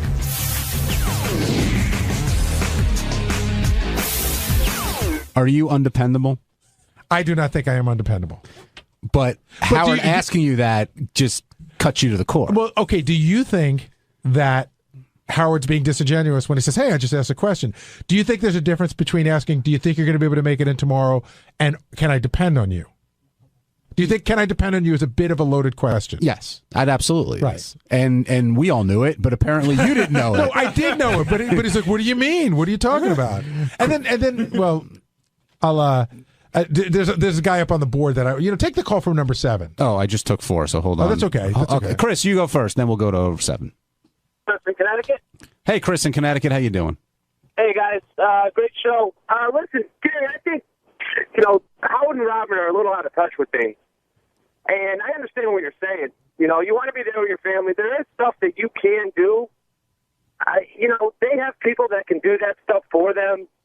I don't know. I think it was just. I think it was a little too harsh on you. Well, that was the other thing too. When Howard at one point said words to the effect of, "Oh," and then all the anger come out. Gary goes, "You have 2 houses and you have a staff of people." That's not jealousy or anger. I've never been jealous of his home. I am so happy for him that he has what he has. I'm just saying you have options that I don't have, so don't compare us. So this is one of those weird things, and I'm talking as a Howard Stern fan, not as an employee, where I disagreed with every single thing that Howard said to you about the hurricane, and yet enjoyed every single second of it. I mean, I was laughing. I felt bad for you. I came and talked to you, I think, a couple different times, but oh my God, was that funny? Even though I thought he was totally wrong in what he was saying, it was still great. Yeah, that's Sorry. What we talked about last week. That's the weird backhanded compliment I get. It is weird. Love you, Gary, but I love when he yells at you. Did it make it worse that Shuli was in there piling on? It did. And Shuli's out having a cigarette. I told him, he goes, should I have a cigarette before the beating? I said, have 2. But because I think there's a line of people who want to beat up on him. But when you sit in the studio, yes, it's your job to be funny. Now, I didn't think everything he said today was being funny. I thought at times he was piling on. And even if you are being funny and you are piling on, you can't expect to walk out of the studio and act like it didn't happen. When you go in there, you're saying, all right, I'm going to fuck with Gary, and if there's repercussions, I'll deal with it. But Shuli wants it to be like, what do you mean, man? What are you talking about? So, first of all, the funniest thing that happened was after the show, you asking Shuli if he was going to have time to come down to the wrap-up show. I didn't. No, Shuli always has time to come down to the wrap-up I didn't. show. He just said, do I have time for a cigarette? Even when John doesn't have time for Shuli to come down to the wrap-up show, he finds time to come down to the wrap-up show. I thought Shuli was brutal to you, and some of it was funny, and some of it was, oh, I can't wait to see what's going to happen off air between Gary and Shuli, like if there's going to be tension there. But there is something to be said since Shuli's not here, to say like, hey, he's auditioning for a job. I would imagine that's fine, but if, you can't blame it all on, hey, I'm trying to get the job, so I made you look like a piece of shit. And I said to John, it was a lot like the kid in school who accidentally does something right that the whole class did wrong. So he accidentally decided to take the room, probably because he just doesn't want to be home. And oh, please! First of all, is there anything more embarrassing than Shuli gloating about the fact that he left his wife and newborn baby at home? I mean, forget Howard for a second. He kept pointing out to Howard, oh, how cool am I to be at the hotel? That's what I'm saying. You know what, Shuli? I don't think you look that great. He goes, hey, I'm going to be here. I'm the good guy. And I found that annoying. And Shuli, in all fairness, is not a homeowner and never has been a homeowner.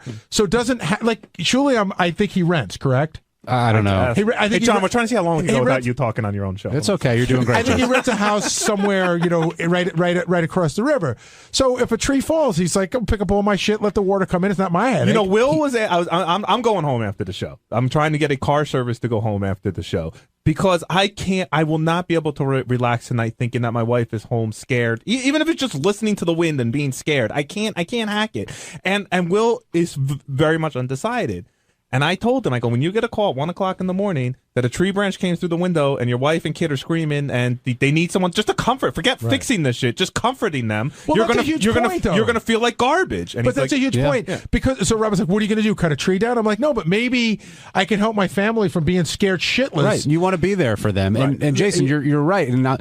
But Will also is thinking, am I not dependable then? Am I letting the show down because everybody else is coming here and braving whatever they're braving and staying in the hotel in the city? Who's staying in the hotel? Everybody who came in. No, we all. Oh, no. I don't know who's staying in the hotel. Shuli. Shuli's the only one. And Tim lives in the city. Tim lives in the city. I think Brandano's staying. Yeah, he's staying. But he's got nobody. JD and I, and that's true. JD and I have you have nobody. each other. Yeah, exactly. I think the question is who with the family is staying in tonight? Nobody. Can I just tell you, if I didn't have a wife, holy shit, Tim got us sweet fucking hotel rooms. I mean, 30th floor suites with huge beds and internet. Yeah, in fact, I almost came in last night and I told Janice why don't you bring Janice in? It would be more fun. I wanted to bring Janice in last night. We had the hotel room for last night because the transportation was shut down. Yeah. Even though it's a pet-friendly hotel, she would just not up and leave. I couldn't make her do it. She just would not. Even if I said we could bring the dog and the cat, she was like, I'm not leaving the apartment. I do want to say one good thing about my staff, because I really do love the guys that work with me. For a guy like Jason or a guy like Will, this would be an excellent opportunity to stab me in the back. Meaning to say, this would be an excellent opportunity to take the hotel room and say, listen, I'm dependable. Gary's not dependable, but I'm going to step up. Only an asshole would take this as an opportunity to better themselves by putting you down. Shuli's here. Steve, I see Steve Brandano laughing back there. Shuli, you, I think, did a very good job in the studio today, and everybody hates you. Well, that's how you know you did a good job. Well, it is? My question to you... so I thought it was like they were like some sort of funny meter. So I sat Shuli down and told him how to work, and that's what he walked away with. Shuli, everyone hates you. You're doing something Shuli, right. When you were in there, were you thinking twice about how far you were going to go? I understand Howard saying, Shuli, you're going to be here. Like, of course I'm going to be here. But you went well beyond, of course I'm going to be here. Well, listen, it comes down to the age-old scenario, which is there are no guests today. So we definitely become the guests on the show. And somebody's going to get their shot, whether they want it or not. But that's not the question. That's a cop-out. That's not the question. Isn't, yes, there were no guests today, so I'm in the hot seat, Ronnie's in the hot seat.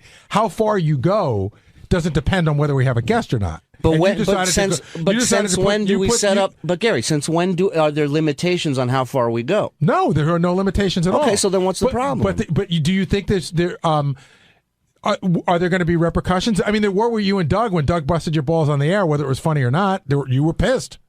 About with the baby clothes? Yeah, were we allowed to even say that? No, I don't know. But I'm just saying, like it was something that happened on the air. No, absolutely. Listen, I knew I pissed you off, but going back to the first time I sat in for a week, I pissed you off before the show even started. And I came to you right after that and I said, Gary, I'm sorry. I don't know what happened. I got into this goofing mode with the guys. And you said, if you don't do that, then you're not doing your job. Absolutely. But it doesn't mean that I can't get pissed off at you.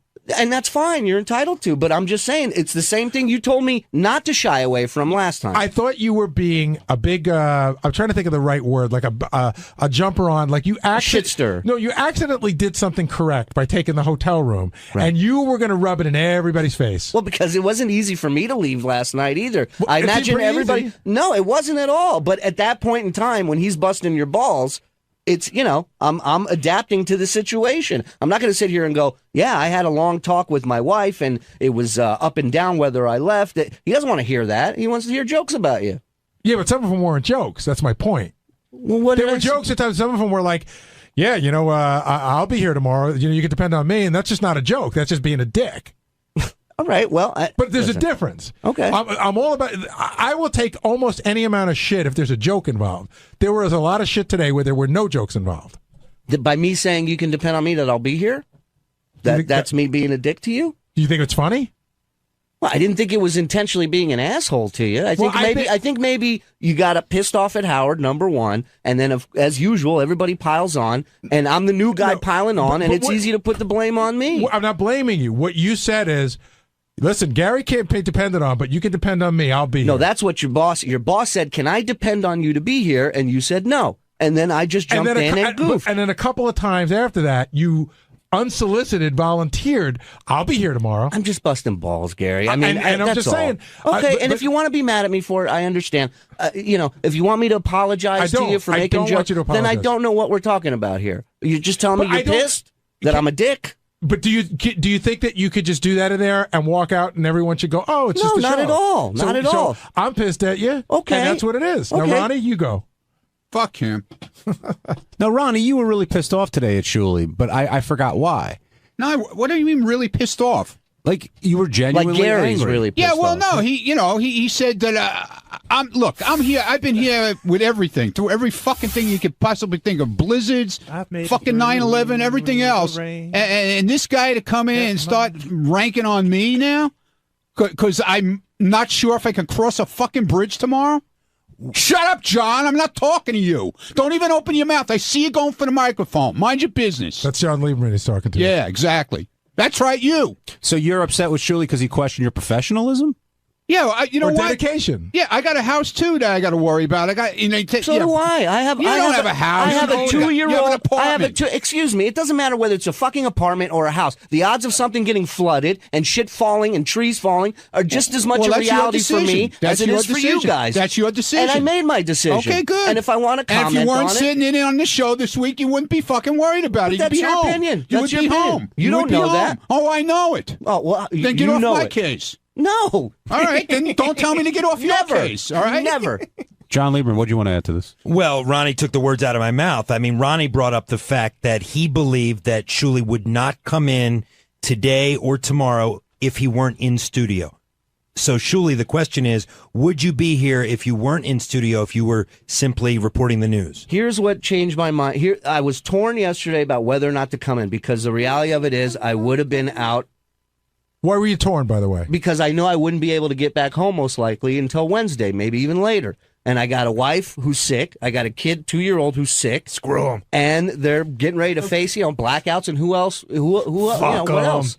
So I said, listen, I don't know what to do. I called Tim. I said, what do you think I should do? Don't stay with your sick wife and kid. And Tim said, listen. Be smart. Go to a hotel room. Yeah. I get it. I'm not JD, Jason. It ain't going to work here. But so I said to him, what do you think I should do? And he said, well, Howard said he's working. As soon as I heard that, decision was made. Done deal. I said, if Howard said he's working, I don't want to be on that list of people who don't show up. But hey, Shuli, first of all, I thought you were very funny today on the air. Thank you, Jay. But I didn't say he wasn't funny.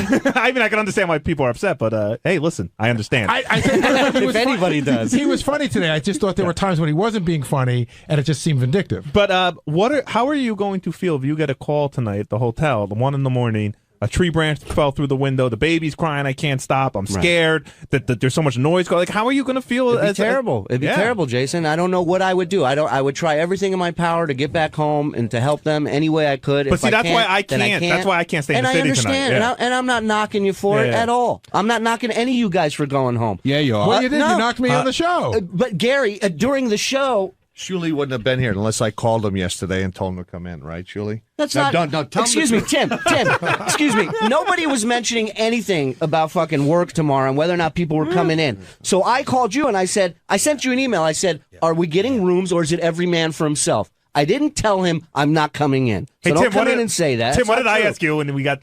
Tim sent me an email You said, is Shuli coming in? No, because if he comes in, I'm in. What I said was, Tim sent the thing about the hotel. I and heard immediately if right Shuli back, comes I in, go, the whole world has to be here. Are you covering meals? And Tim wrote yes, and I said, all right. Well, then I'm in. That was very funny. Jason goes, I assume this means transportation and meals. Well, I'll tell you guys what. I was just outside. You would never know there's going to be a hurricane. Wow. Holland It's called the Tunnel. calm before the storm. But it's coming. Breaking Tim, Holland what they Tunnel close? is closing at 2. Oh, we got to go. Brooklyn Battery Tunnel closing at 2. Hoboken closing at 4. So it would be fair to say that Letterman would be 99% not doing a show today, correct? Well, we wouldn't have, first of all, his show can't go on without guests, so I don't know who he's having on. I think his show could go on without guests. Have they ever done one without guests? I think he's capable of it if need be. If nobody can get there, then yeah. I mean, if the bridges and tunnels are closed, then there's nothing anybody can do unless Sources they're already are in the saying city. all bridges and tunnels will be closed by 4 o'clock today. So what happens? Sources. So what happens? I set my alarm for the same time I do every morning, and I get up tomorrow morning at 4:15. And the first thing I do is I go on the internet if I can get internet at my fucking house. Right, your power's up. Good. But I have a generator, and I see that the bridges and tunnels are still closed. So I now physically can't get in. It's not a matter of would I like to, do I want to brave it? I'm not going to be able to get in. So what do you do? Well, what do you think will happen? Do you think that Nothing will happen. Here's what's going to happen. No. Nothing's going to happen. The radio show will go on if Howard's here.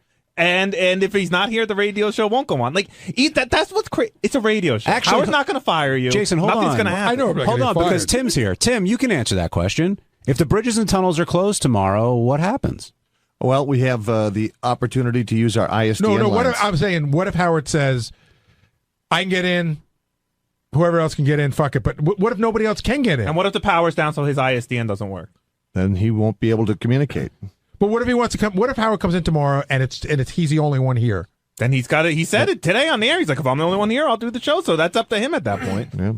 Brad in Arkansas, you're on the wrap-up show. It's just me here. I think Gary's a little overly sensitive. The last week or two, it's kind of a gray area for Shuli when he gets on, you know. Hey, say what you want, but don't piss Gary off, you know. No, Shirley pissed a lot of people off, and I'm not telling him to stop doing it, but if you can go on the show and say, listen, I used to get mad at Jackie, and I used to get mad at Stuttering John too, as they did at me when I would fuck with them. As much stuff as you and I have done for Shuli, revenge is a bitch, Shuli. What? Right?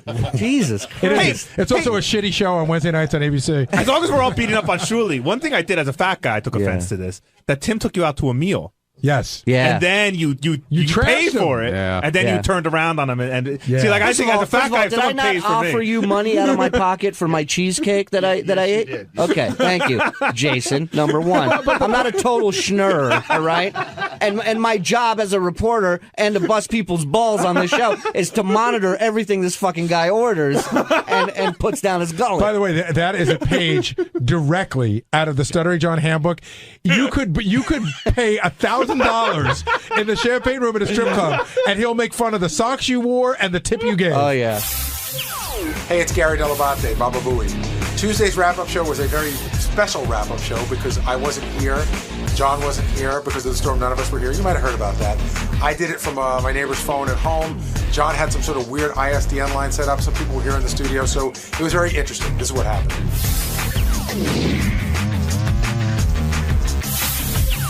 So, rough morning for you, Gary, and I'm not talking about the weather. Yeah, you know, it's an interesting thing. I thought, you know, I left everything in good hands. I did not go to sleep last night with the idea that I was not coming in this morning. I knew that it was a distinct possibility, but I thought I'd make every effort. So I was up at about 4:15. Tim and I spoke a couple of times, and I got a hold of Ronnie, and Ronnie said, "Don't even bother. The bridges and tunnels are closed. There's no way that you're getting in." And so now I'm trying to figure out a way to listen to the show because I should point out, I have no internet, no telephone. I am calling from my neighbor's house right now, who for some reason is the only person in the neighborhood with a hard line. I have a lighting system in my house which blew up last night and, you know, sort of smoke in the basement.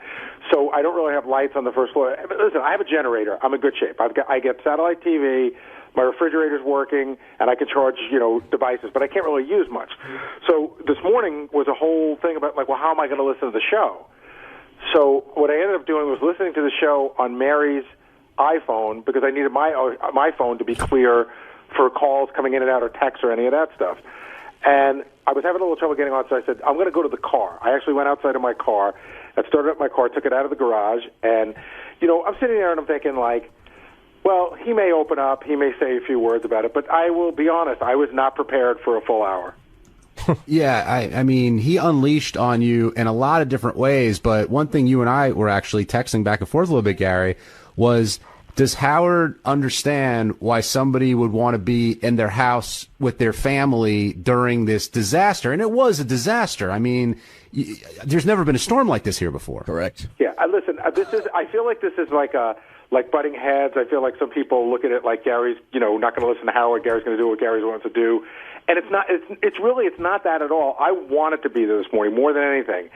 But I also knew that last night was going to be scary, terrifying, and dangerous. And I had my wife and my son and the pets. I'll throw the pets in. And, and it was scary. And it was one of those things where, at one point Mary said to me, she turned around to me and she said, thank God you're here tonight, because if you weren't, I don't know what I would do. And, trees start snapping in the front yard, and that's scary. The lights start going off and on, off and on, off and on. And like I said, it blew out the lighting system. So then we smell smoke, and Mary's like, ready to call the fire department. I'm like, hold on. And so we weren't prepared to be without lights. So now I had to go look for all my I didn't really replace any of my flashlights because I know the generator will kick in. And so there were scary moments last night. Now, did a tree hit my house? No. Did anything bad happen to my family? No. But it's easy to look back on it now. My family was scared. I was scared for them. And that was really what it was all about. Hey, Gary, can you see me or can just John see me? Just John. Okay. Is the trampoline okay? Well, I can't see you now, Benji. You got to move the iPad over a little bit. Who cares, really? But yeah, you're. Benji, just sit down, write some stuff, and see if you can derail the conversation a little more. Yeah, Gary, your trampoline took a couple hits during the show today as well. I know the trampoline was fine. It's funny that I'm humored by. You know what I mean? That's one of the things you sort of bring up as an afterthought. You don't think it's going to get as much traction. I mean, I got tweeted thousands of flying trampoline pictures yesterday. Some of them I was photoshopped into, and I thought all that stuff was funny. Hey, people were wondering, do you actually use a trampoline? No, Betsy, my kids did at one time, but then you get to a point where they don't use it, and then sometimes the neighborhood kids use it, and then you get to a point where you just don't want to get rid of it, but you should, and that's where it is right now. I'll probably get rid of it this summer. And, we mentioned it on our weather show last night. Gary's Trampoline has its own Twitter handle now. See, that's funny to me. That's funny. You're goofing on the stuff that I do and everything, but that's funny. But somewhere along the line, and this is what I was trying to say this morning. First of all, the phone lines this morning were horrendous. I was the first one. I should have waited until somebody tested it out. It was just horrendous. And what was happening was every time I spoke, it literally like a quarter of a second later, it reminded me of trying to make a long-distance phone call in the 60s. A quarter second later, I would hear my voice, and when Howard would speak, I would hear his voice. So it got to the point when we were both speaking, I was hearing four voices at once. But the point I was trying to make this morning is, Howard said I attacked him yesterday, and I felt I got very defensive. There's no doubt. Maybe I lashed out, but it wasn't. I didn't feel like I was attacking. I felt like I was defending myself, my work ethic, and my family, and it was a weird thing. And when I said to Howard, again, with Shuli in there and Robin in there, the truth gets bent to a place where it's almost unrecognizable. When I said to Howard, I was like, listen, Howard, I don't have people at my house. I don't have a second house. I'm not in the same situation as you. It became Gary is an angry, jealous asshole. Like, especially today, Shuli's like, oh, Gary jumped on that really fast. And it was like, that just wasn't what it was. And John and I spoke to John briefly this morning. John, I've been out to Howard's house, a ton of times. And I've told John about some of the things that I've done out there, and I harbor not an ounce of jealousy. And I can tell you that, when Howard used to do this rap about Jackie, Howard was right. Jackie used to count every little thing that Howard had. That's not my thing. In fact, I look at, it's funny, like, I'm so happy in the place that I live now. And Mary and I remember the day we moved in, we looked at each other, we go, this is more than we ever imagined we'd ever have. And I don't get jealous when I go to other people's places because I'm so happy with what I have. So I wasn't saying, hey, you're the big bad boss. I wasn't saying, oh, you rich asshole, look what you have. I was saying, your situation is different than mine. I'm asking you, can you look at my situation? Hey, JD, what was it like in there this morning without Gary, Jason, Will, me, all the people who are usually there? It was a little nerve-wracking. First, I had to deal with the spots, like the live spot books, because they weren't. I didn't get any emails or anything about it, and then then finally we were able to look up and see what the live spots would be, and then I had to find. Jim was able to print out the other copies of the spots, and and then just pitching stuff to Howard and. It was just nerve-wracking. Can I give a big shout out to JD? JD and I went over all the pages yesterday, and I went through. We haven't played this. We played this once. I know he liked this. He hasn't heard this yet, and I don't know what you did during the breaks, but I know what I heard on the air, and you did an amazing job of getting the stuff to him. So thank you. Hey Gary, it's John. Yes. Did I get it right? Well, which part? The forecast. Oh, of course. Yes. Right, yes, you're good. You're excellent. You did a good job. Thank you. Was Steve? You did, though. He did. I mean, yes, you got it right. Was Steve Brandano getting comfortable in Gary's chair? I heard him chime in a couple times over the. Brandano started the morning with a Diet Lemon Snapple, a can out of Gary's refrigerator, treating himself to a drink that he says he hasn't had in 7 years since he's been I said here. that would be my one shot at Gary for the whole day, because you know how it is around here with Howard TV and everybody in the news. Like they want you guys to be like, oh yeah, no, I can do this without Jason and Will and blah blah. All I did was have my Diet Snapple, and then I think we ran a pretty good show after that. I felt for Steve when I heard the part where Howard got mad at you about the phones, and I know what it's like to, I knew. Tim and I spoke at 4 o'clock this morning. There's not to get into it, but 3 of the 5 units that you need were down. We were trying to reroute calls this way, and you really have no say or pull over anything, Steve, except to relay information to Howard. You don't really know what to do, and I know that you were doing your best to put calls up, but at one point he's like, all right, this is enough, and then he was getting mad at you, but there's not much you can do. Yeah, I felt for you with the, I don't know, just seeing how it goes, where you're relaying other people's messages, and you're the voice that's going to get yelled at when things go wrong. But Gary, where one of the things at the end of the show there, when he asked me to talk to Jimmy, I was like, oh, that's where one of Gary's skills is. You know exactly what Howard means. Howard said to me, yeah, go ahead, call Jimmy, find out if there's a show tonight. So I thought that meant call Jimmy, find out if there's a show tonight. So I did, and I was expecting to go back in and either say, yeah, I talked to Jimmy, he says the show's on, or and thank God I left him on hold, because we were able to eventually get him up. Good work by Jim and Al and everybody. But and Teddy. How did you get Jimmy to call in? I know where that information is here. Yeah, but I called him right away. Yes, and I told Howard that. And then Howard asked me what's up with Jimmy, and I said, well, Gary's on it, and I haven't heard from Gary. And he said, no, I told you to do that. So that's when I did it on my own. Right. And the egg white sandwich, too. You're under pressure for that. Yeah, we nailed that, too. Yeah. But yeah, with the thing with Jimmy, you're right. The thing, even listening to Jimmy on the air, there was no yes or no answer. So leaving him on hold was the right thing to do, and going in, doing it the right way. But I would have gone and said, hey, Howard, I got Jimmy on the line, and he might have gone, well, what is it, yes or no? And I would have gone, well, it's not that simple. And he'd go, okay, I'll pick him up. But listen, you guys handled it very well today. Hey, John, I wanted to ask, since we can't take phone calls, some of the people in the room, like from Benji, for instance, what were your thoughts on the stuff that Howard was saying about me today?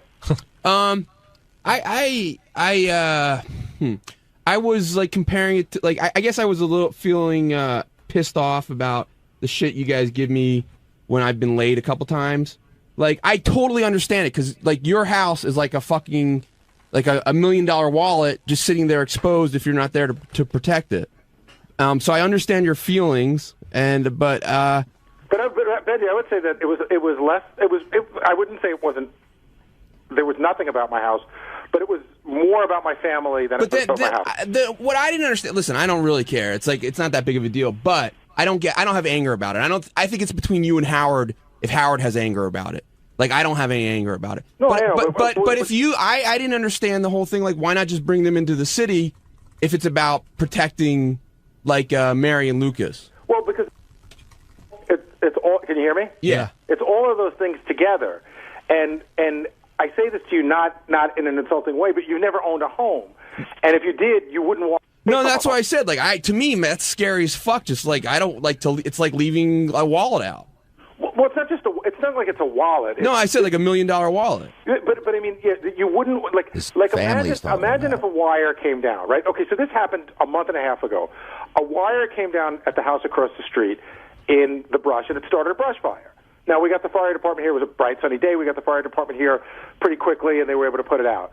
So if that happened last night, and I, probably couldn't get the fire department here, myself and a bunch of neighbors would be out with hoses trying to put it out. You know what I mean? Well, Gary, 2 kids were killed last night. A tree fell into a house and killed 2 children. The point I'm making is, Benji, is it's easy to say. Even that guy who was in the email today said, hey, I've been in a lot of hurricanes in Florida.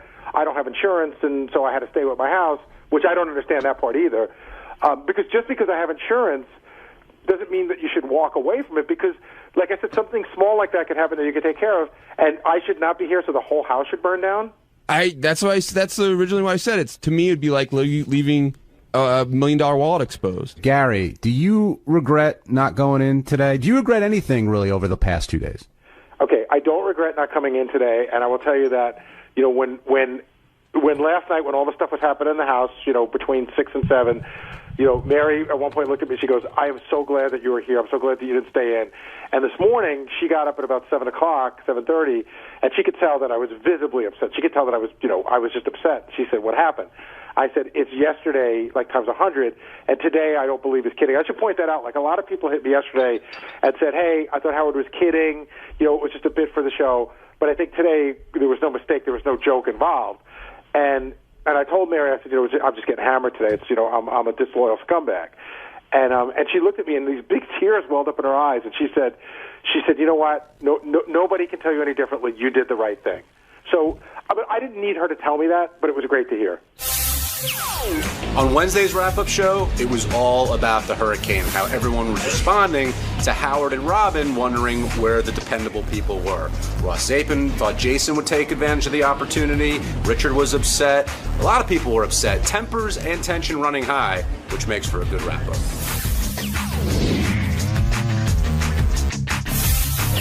A bunch of people are in here now from the show, and a lot of people are wondering where Howard really comes down on this, because some people are saying he's sending a mixed message. He's very, he wants to protect his family. He understands where everyone's coming from, but if you can make it in, great, but if you can't, we're going to go on without you. Do you think he's sending a clear message here, or what is everybody missing? Yeah, I think the message is the show comes first. And hopefully people can deal with that. I don't know. I mean, he gave Gary a lot of crap, and you wonder, is it show shtick or is it real? But you brought up in the beginning of the show, would Howard, if he was in the situation that everybody else is, would he be here? I think he would. I think he's always done that through his career, no matter what the weather was and what was going on. The show came first, and I think it starts from the top and goes down for everybody else. But look, at the end of the day, everybody has to make their own choices. Jason made his choice to be with his wife and his cats, and everybody should feel comfortable. Hopefully, everybody's secure in their position. That if push comes to shove, that doesn't become a reason why there has to be a change. And I don't know. I have not spoken to Howard. I'm just giving you my I'm two asking cents you because to that question. You're tight with him, but the uncomfortability, I think, comes from people here not wanting to let Howard down. I mean, that's really what it is. And ultimately, everybody here, I think, does whatever they can to get in. But if you physically can't get in here, or you make a decision, I should say, to leave and then possibly not come back, I think folks feel that's going to be held against you down the road some way. Look, that's with anything, with disappointment. I mean, in a relationship, in a business and personal, look, when you let somebody down, you always wonder, like, in the back of your mind, is it going to come back to haunt you in some way? Gary even said he feels like Howard thinks of him as less dependable based on what happened this week. Wow, you do? I missed that. Yeah, you don't get that? You're not. He hearing sincerely that? does. Do you think any of this is a bit? Yes. Oh, I don't. I think. What part of it's a bit? The dragging it on over and over and over and over again. I think he really had. I think there's a kernel of or more than the kernel of real feelings there. But what I mean, if Howard looks at the guys who showed up, the quote unquote dependable guys. Okay, you got two guys who have no families. There are no families here, right? Steve and JD who got hotel rooms. You had Jim McClure who lives in the same area-ish as Howard. You have Howard who didn't need to leave anywhere. He lives in town. I mean, everybody that was here were people that lived in Midtown Manhattan and that could physically get to work, and two guys that don't have a wife or kids or anything back home that stayed at the hotel. And Shuli. Because you got to put Shuli in a different category. And Shuli has a kid. Well, and Shuli... And lives outside the New York City, Manhattan. Yeah. And Shuli is in a desperate situation. I mean, he's desperate for a job. He told me flat out that he left his house on Sunday with tears rolling down his eyes that he was leaving his wife and kid behind. You know, he manned up and was able to do that, leaving a sick kid and his wife behind in Queens. You and I and Will made a different decision. Yeah, I want to put one more thing in perspective because I really don't want to dwell on the subject, but I want to put something in perspective. You know, the storm, by the time we got up Tuesday morning, the storm had sort of passed. But the feeling was when I left my house on Sunday night with a bag packed, because I had not made the decision whether I was staying in or not, was that if you stayed in on Monday after 1 o'clock, the odds of you getting home before Wednesday were slim and none. That's right. That's why everyone's in such a rush to get out of here Monday after the show. It wasn't just like a couple of hours to go home and you could have come back. It was you were going to leave your family and your home for a good 48 hours. Yeah, if you could go back, would you change? Did you make a mistake, or do you stand by your decision? I stand by my decision. And one other point, going back to, you should always remember those shows and those times that Howard says, Gary's the best parent on this show. So I think, shtick and real life, I think you may get the benefit of the doubt, like deep down, he knows that your family's coming first. I just see the face over your shoulder laughing at that statement, by the way. No, but I'm not opposed. In other words, what Ross is saying, whether I'm the best or not, because that's what bothers Scott. I'm not opposed. Sorry, I don't want to get in the middle of this one now. I could already answer this. I know Scott well enough. What Ross is saying is, to say I care about my family, I'm not a poser. I didn't just pull that out for the storm. Right. Jason, on the other hand, and honestly, I think this was your chance to step up, but no one else around. I know I kept joking with Steve calling him Al Haig back there, but this was your chance to be Gary. First of all, to get there when nobody was around, and it was your chance to really step up. Well, Ross, and show. I'll tell you. I see every day as an opportunity to step up, and I've showed Howard what I can do, and he's promoted me and given me accolades every day on the air. Look, there was no way. Territory, though. This was part of the territory, and if Howard said, I cannot do the show without you tomorrow, I need you to be here, then maybe that would have been a different conversation. But if he would have said that to you. If he would have said that to me, if he said, I need you here tomorrow or we can't do the show, if you're not here for me, the show doesn't go on, right? That would have been a different conversation. But you heard him say, can I depend on you? Right. So if you're like next in line for the throne, why wouldn't you have heard that and said, you know what? I know this show will go on without me, but there is no, out of the 3 producers, I'm going to be the one to be here to be dependent on. Because I'll tell you why. Because he didn't specifically say, Jason, I can't do the show without you? No. Well, listen. Let me. I'll answer all your questions. Okay. Just give me an opportunity to answer. If Howard had said to me, Jason, I literally cannot do the show without you, and I need you to be here, I'm not saying I definitely would have been here, but it would have been maybe a longer, more serious talk. My wife was not coming into the city. We were not leaving our house. I was not leaving my wife alone in an apartment with no electricity during the biggest... Hold on, can I finish my statement? During the biggest storm. Not just to protect her, but for me too. That's why I wanted to be around. I didn't want to be in a hotel. You could have brought her into the city. No, I couldn't. Hold on a second. Why? No, I couldn't. And I'll tell you why. Tim and Howard keep screaming hotel rooms. I would have had to bring my wife, our dog, our 2 cats to share a hotel room with Will, his wife, and his baby. Now, I'm not doing it. I'm sure they would come on and do it. But Will wasn't staying here. No, hold on a second. Nobody knew who was staying where. I was told I had to share a room with Will. Tim did put it out. In fact, it was really funny because he said, you guys are bunking together. Who's bunking? And I sent out the note. I don't know. And I was almost going to say, John and I have to stay together. So here's the deal. Will wanted to keep his family together. Then Will and Tracy and Owen would have had to come up into the city to share a room with me and my wife and my dog and 2 cats. And quite frankly, no, I'll be very honest. It was not worth it to come in to do a 4-hour radio show in the middle of a hurricane. But it was Monday, not. That's different. Will was not coming in Monday. He was not going to stay in the hotel because the kid and all the deals. So he came why in Monday night would you not have went to the hotel? No, we both came in Monday. No, Scott's asking what was the determination that made you leave on Monday? Because what you just said yourself. Oh no! I didn't know I could for sure have the room. Will and I left together. I wasn't for sure I could have a room for myself, and at that point, it was way too late. It was late. We left at 12:30 to get back to Hoboken, get packed, get everyone over honestly, there. If you had if you knew you had your own hotel room, you would have stayed in the and city? his wife and his cat. If I knew I had my own hotel room, it would have been a much more easier conversation to go, hey, maybe we can move everybody in here. That was not the Did you ever option think of presented going to to me. Tim and say, hey, look, I'd be open to having a discussion that if I can get my own room so I can have my wife and my cat and I don't know if you said dog, then is it worth the discussion that I can have that so I can be here for the show? I'm sure Tim would have found a room for you. Or would he have didn't been have that discussion with me. looking back, or with Gary, or Jace, with Steve. Looking back, would have been worth it for you to say to yourself, "Hey, I'll just get a fucking hotel room and I'll shine that day." No, trust me. he made For the somebody who's constantly being accused of being a kiss ass, my answer is very consistent here, regardless of whether Howard or Robin are mad or not mad at it. Nobody was coming into the city. The city was a more dangerous place to be than where I was staying. I was in a very high point in Hoboken. Hoboken is a disaster area, except in a 3-block radius around my house. And I wasn't going to leave my wife there by herself. And I wasn't going to be separated from my wife during the middle of that storm when the power goes out and everything.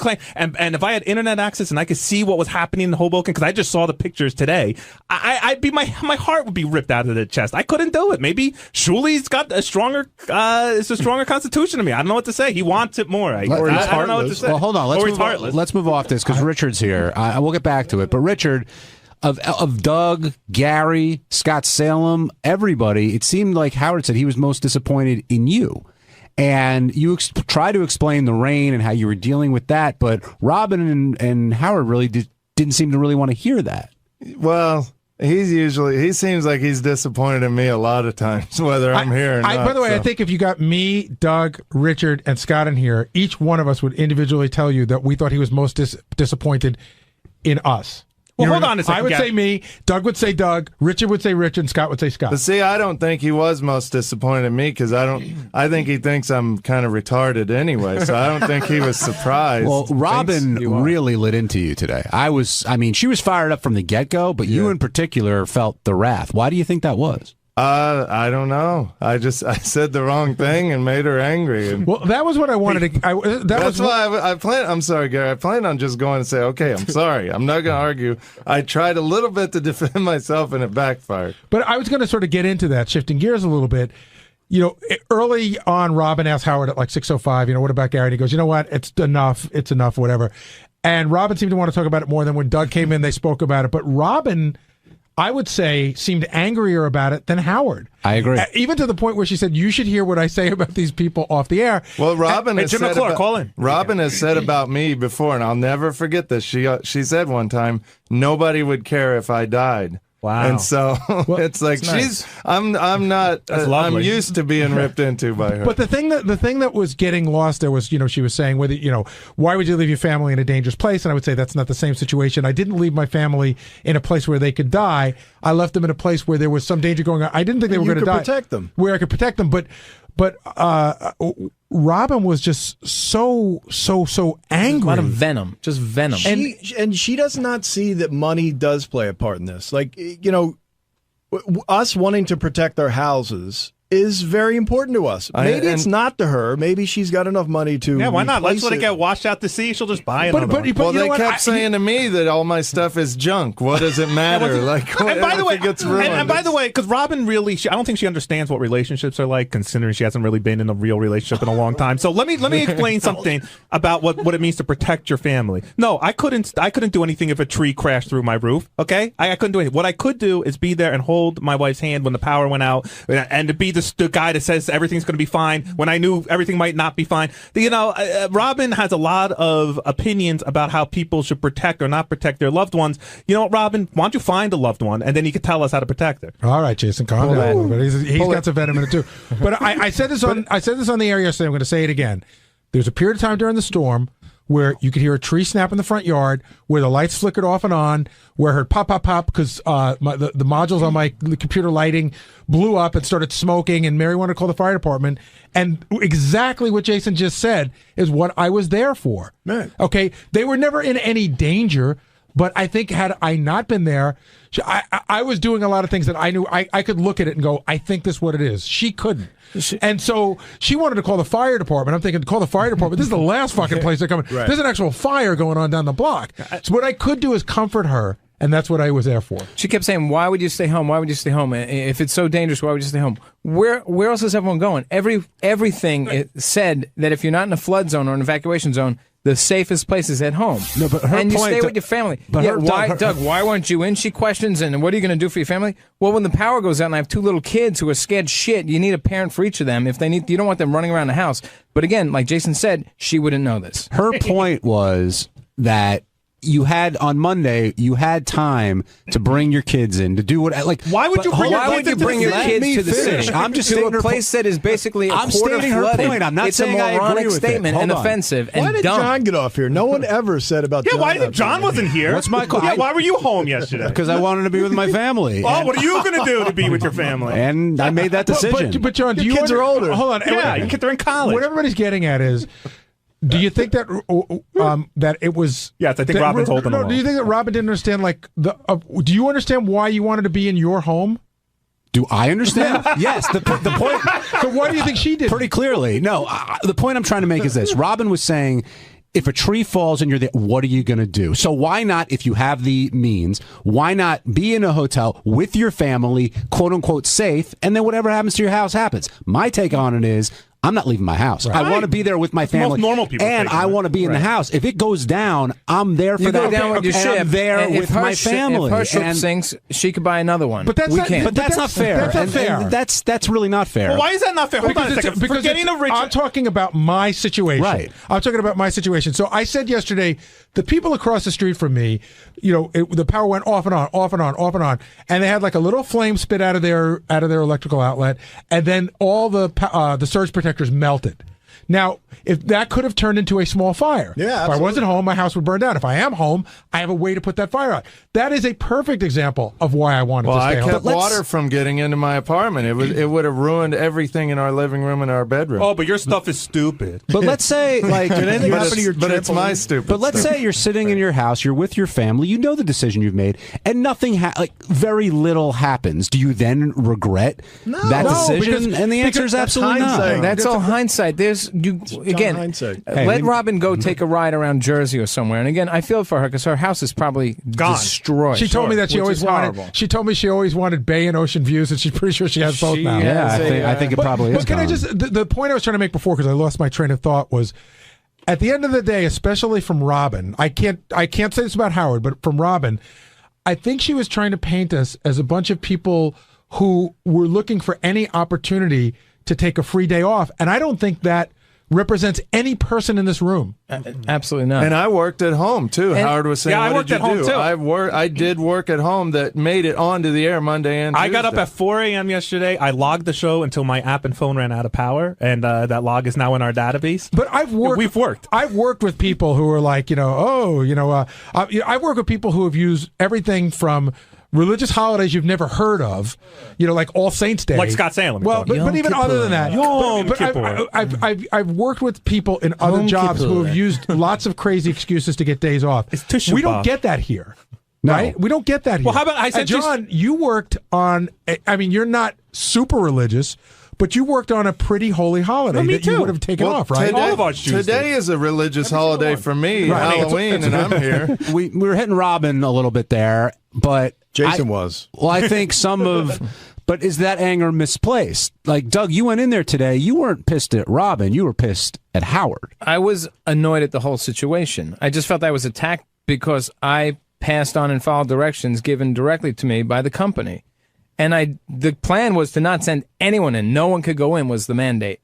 I fought it, and they were comfortable with 3 guys, or it was more if there were more in New York, who can come in. So I got the show up and running. And we didn't cut a daily show. We have no power. We have our servers down. So I couldn't do anything differently than if I was here at home. I listened to the show. I took notes. I know what we're doing. Nick was at home logging the show. So everything sort of happened remotely, and I made it happen. But no, I get the shit kicked out of me because it's more fun. I get it.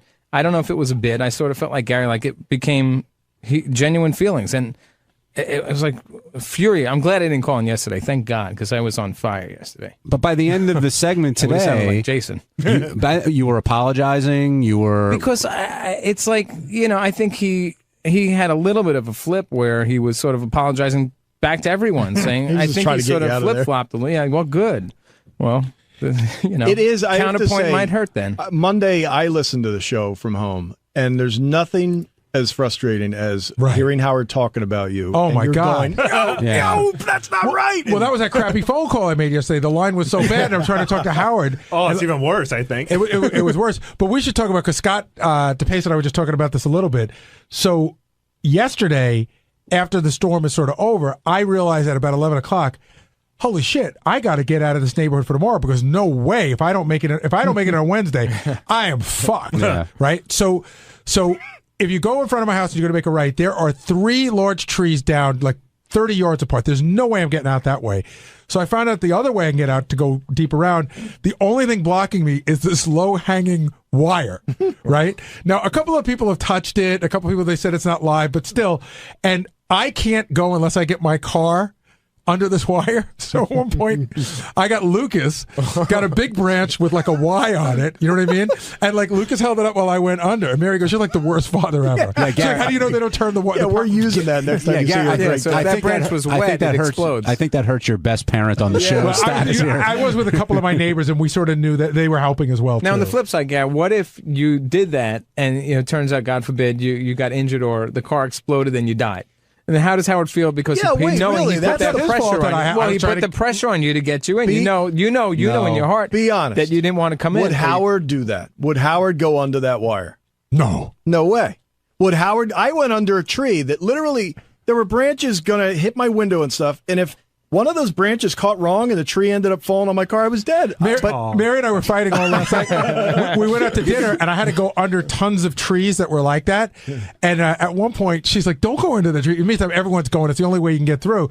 I said, "The tree's not going to just fall like it is. You're going to hear it crack, and we can put, I could gas it and get out of it." Yeah, we had the same. I was like, "How am I going to get here if I don't go under the tree?" Well, hold on. Well, I had to spend $70 on a cab getting in today. That's like a tree falling on me. That was expensive. Hey, Mike, you also incurred some wrath early this morning because of something that you tweeted, and Howard made a point to remind you why you're here, you have a job, etc. Did you get his message loud and clear? Let me remind him why I'm here. I'm a producer and an editor for Sirius XM Radio.